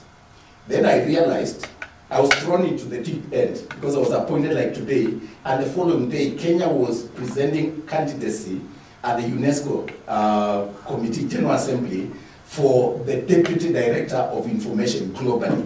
And it tended to be the Director of Information. So I was employed by the Public Service Commission, and on my flight next day, with the biggest per diem I've ever received, 800,000. Because I'm presenting a candidacy, and I went there, and without me knowing even what I'm doing, I'm seated, kibao imeandikwa Kenya hapa mbele yangu, and then Kenya, nini, and Kenya. And then my photos are in the entire Fontenua headquarters of UNESCO. And then I'm like, what have I become? My chairman was from Switzerland, a brilliant mind. I sacked him, gosh. Then I decided I have to come back and do master's. So I registered immediately on arrival at the University of Nairobi for my master's in media studies and communication. But then we were doing 13 units, and my record is still there. I scored 11 A's and 2 B's. And I was doing it in the evening, and I was very committed. Then I was appointed as a member of the UN Secretary General's Committee on Information. Then I'm unleashed to the General Assembly, UNGA, and we have to do reports for the Secretary General. I worked for Kofi Annan. And then I realized I cannot be underlined. You cannot be given such an opportunity, and you become stupid. I registered for my PhD in Moi University on media and communication studies again. So I've tried to read, by the way. I'm not a dada. I'm not as bad as people say. And then I'm a champion of moral content, clean content. I'm a champion of decency. I loved my parents. They died at 102. My mother was 102. My father died at 111. And when I went to university, I was given the first per diem because we were so poor. Have you seen poor? Poor people. We were so poor that poor people used to call us poor. Now that is bad. Because I paid school fees for some children of some people who used to support my mom, and I wonder, how are they supporting my mom for me to go to school? I got per diem. We used to be paid 53.80. I don't know who is old enough here to have enjoyed that. And I decided, I told my mother, we'll never be poor again. Me nimeenda university, na niko na hii. So I started trading their house, na modify kidogo. And then we are many in the family. I decided my parents are my parents alone. They will never suffer again. I'm so glad that God honored me, and for 34 years, I took care of my parents. I saw them get into dementia when they're talking 85, 90. They start losing their memory. They start becoming like children, and it becomes very complicated. Instead of feeling it like it's a burden, I became so proud. I actually started posting those stories with my parents on my social media. And I wanted young people, because I realized how tragic it is. Because I realize how many other parents are forsaken in the village. They are suffering, nobody's looking after them. And dementia can eat anyone. From 60, 70, our parents can get into that. It can even hit when it's earlier. If you have nobody who cares, you know, kuna ile ya kupatia mzazi pesa, na kuna ile ya upendo wa mtoto, ile ya Biblia. So I decided, let me encourage other people. I was going through a lot with my parents, sometimes having to remodify the house and, you know, put a door, buy them those hospital beds so that you can just push them. God is gracious, they never fell sick, and all of them died without any pain. My mom woke up, took breakfast, and then as they were talking, she just disappeared. No pain, no struggle. And when I was called, I told them, let's not cry. We celebrated my mom. I took in a Solomon Mkubwa. I took all the big musicians. We had parties for 2 weeks celebrating my mom and my dad the same. And I'm very happy that Solomon has been my support system since we met. What am I trying to say? This is not just about writing. We don't meet just here to say tunasherehekea kitabu. We are human beings. Solin, I've never met you. I met you through Solomon. Solomon is the one who talked about you, and he told me I can't miss it. You know that kind of friendship? Yet huyu Solomon mwenyewe, I met him on TikTok. Not too long ago. You know when TikTok was getting so dirty, wakati wakina Brian and Shira and others, and everything was so filthy. I said, you can't just keep complaining. Get there and let us create a difference. And we started every evening, we created something called the CEOs Forum, and every Sunday evening we are there, Gioni, with my agencies, there were the administrators, I didn't know how to operate that, you know, you are tap, continue tapping, pandisha huyo, shukisha huyo. Siku moja huyo akasema pandisho akiwa US, he came in military uniform, US Army man, he introduced himself, akatustua, but he said, I like what you guys are doing. What were we doing? We were trying to reverse the cyberbullying. We were saying, if you cannot help people, leave them alone. Just pray for them. You don't have to get involved. See what they're doing now about betting bios, family, and people getting intrusive and invading into your privacy. We were saying you don't have to do it. Msikia watu wameachana, don't celebrate divorce. Just leave them alone. Watakuja kupendana, wewe unaingilia na watu watakuja kupendana tena. Utashtuka sana. So Solomon said, I like what you're doing and we are helping young people. There's even some I pushed him akapeleka US. Mtoto mwingine mkisi. Usichome sana. Nisichome sana. Amepeleka watu, anafungulia watu njia kupata visa, kupata green card, and so on before, of course, Trump came in. I hope it will continue. But the thing is, we are human beings. When we meet in a forum like this, the way we met Daktari kwa maombi, and you said some very nice things, then you introduced your beautiful wife and your family. Then I'm like, wakisini wangwana sana. Me, I think I was supposed to be born at Kisi. You guys are so amazing. Then I come here and you guys, what I'm saying is let us build a network of good people. The world is presenting nasty, ugly picture. From politics, everything, you know, and they want to paint even. I listened to that guy on TV and I realized he's a very good man. Yes. Who listened to him? He's quite a fine guy. And then I thought it was a bad man. If we are not careful, social media is likely to make you hate good people and love bad people. So what we need to do is build networks. Every time we meet like this, I speak my heart out because I think you guys have become family. So Lynn, you're part of my family. Mom, you've got another son. And when there's a problem on a serious note, and I'm not saying you just because in a forum, at least you have, you know, Solomon and my people, your family is not just Solin and those guys you are seated with there. Sisi ni watoto wako pia. Because that's how you were brought up. Now I don't have a mother, I don't have a dad, so you can fit in very well by adopting me. And I'm not bad, by the way. I'm a successful guy, I'm submitting to money on my own, so I do some good things. Allow me, with those very many words, to say that I'm delighted to have attended this event. I don't know why I was called chief guest. I think that was Solomon's creation, that is my friend. That's what friends do to each other. Actually, Edna or Dr. Okwai should have been the chief guest. I told Solomon I would just back you up.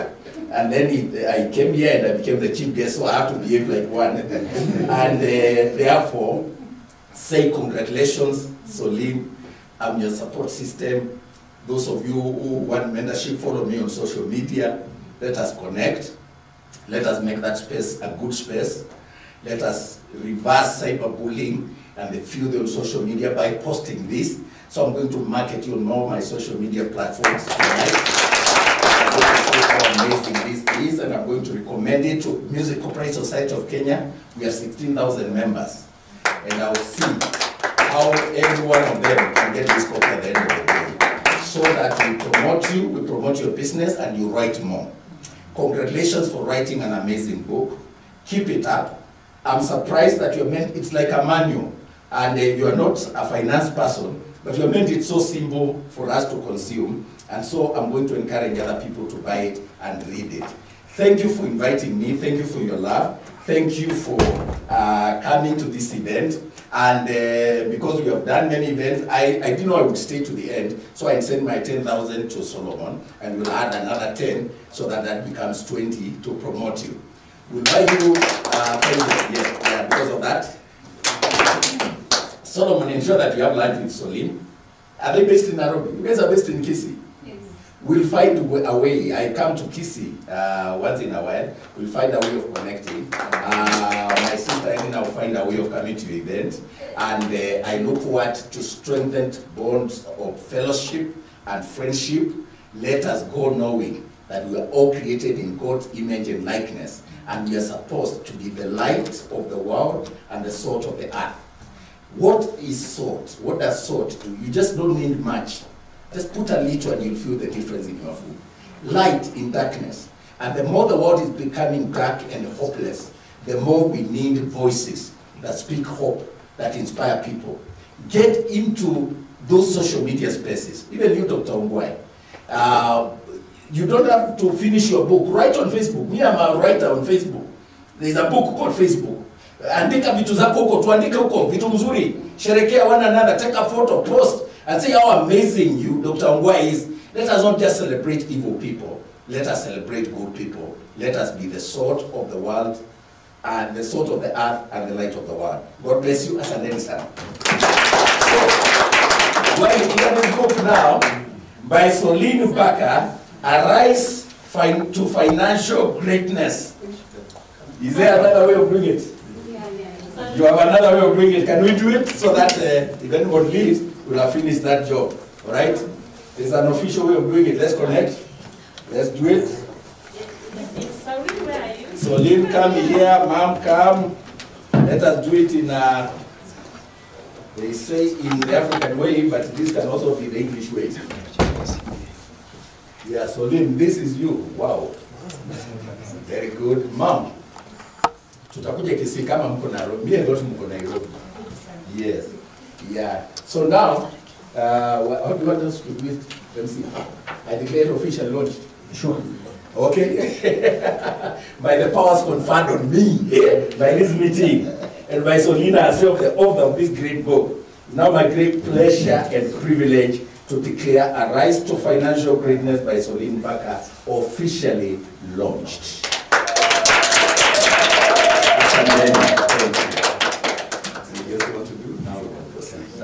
Thank you. You allow us to take a few photos. The two of us. Okay. Yes, sure. All right. Let's start with the author and our chief guest. They'll take a photo. And you can give a hand of congratulations. Yes, the photo is being taken. Really. All right. Yes, Solomon, join the... One with the book? Yeah, for sure. We need, there are so many ways of marketing books these days on the digital space. So we need to have a conversation and see how we can link you up with the right networks. And then Okay. on our tours abroad, we can carry this with us. Yeah. Is that photo ready? It's standing. Okay.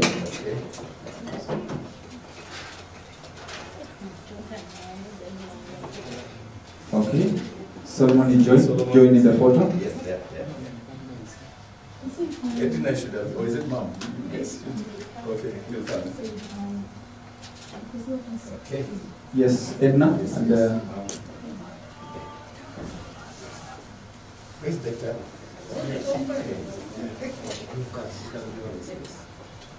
guys can push back and take a wider. Give yourselves time. We'll give you time.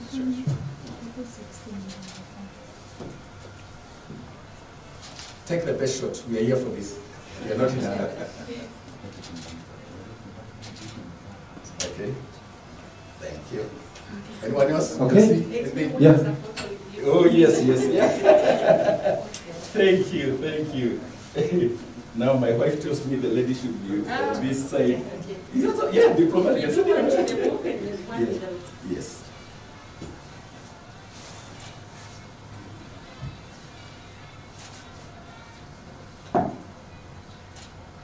Okay, then one without. Yes.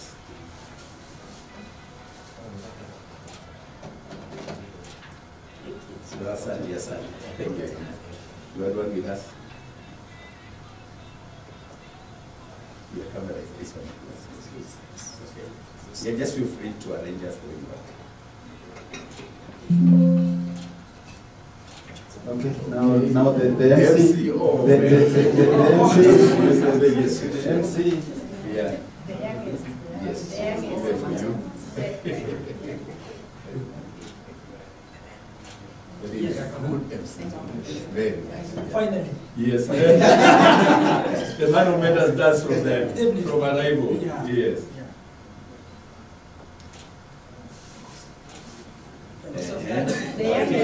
Can be safe.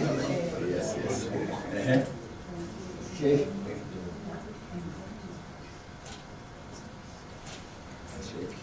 Thank you. Yeah, congratulations as well, and they're looking forward to more meetings together. Yes. And because of that, all right. Because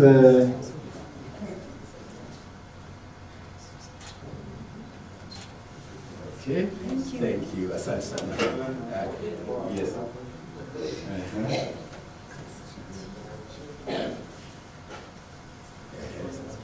Yes. Okay. Thank you. Thank you. Yeah, you succeed more than your family.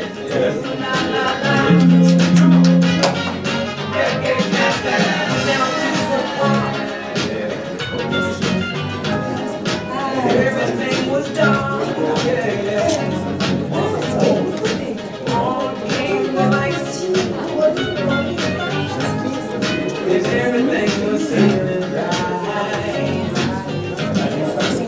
someone to bring that thing.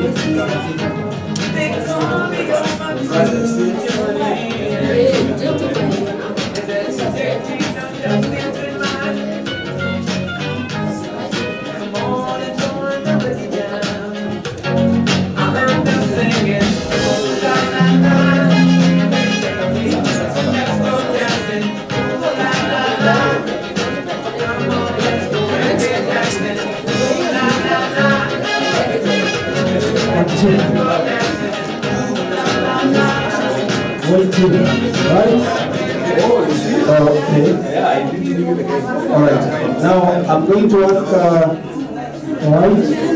I'm going to ask all of us to come with you one group photo. Group photo? Excuse me. I'll ask all of us to come this way. We do one naked photo. Group photo. Group photo. This is family. These are family matters. So we have one more thing to do. Wacha tupate picha ya kwa pamoja, alafu tuingie katika awamu ya mwisho tumalize because of time. Yes. Then let's hurry. Yes. This is for a group photo, all of us. So let me be here. Okay. Let's stand here for a group photo.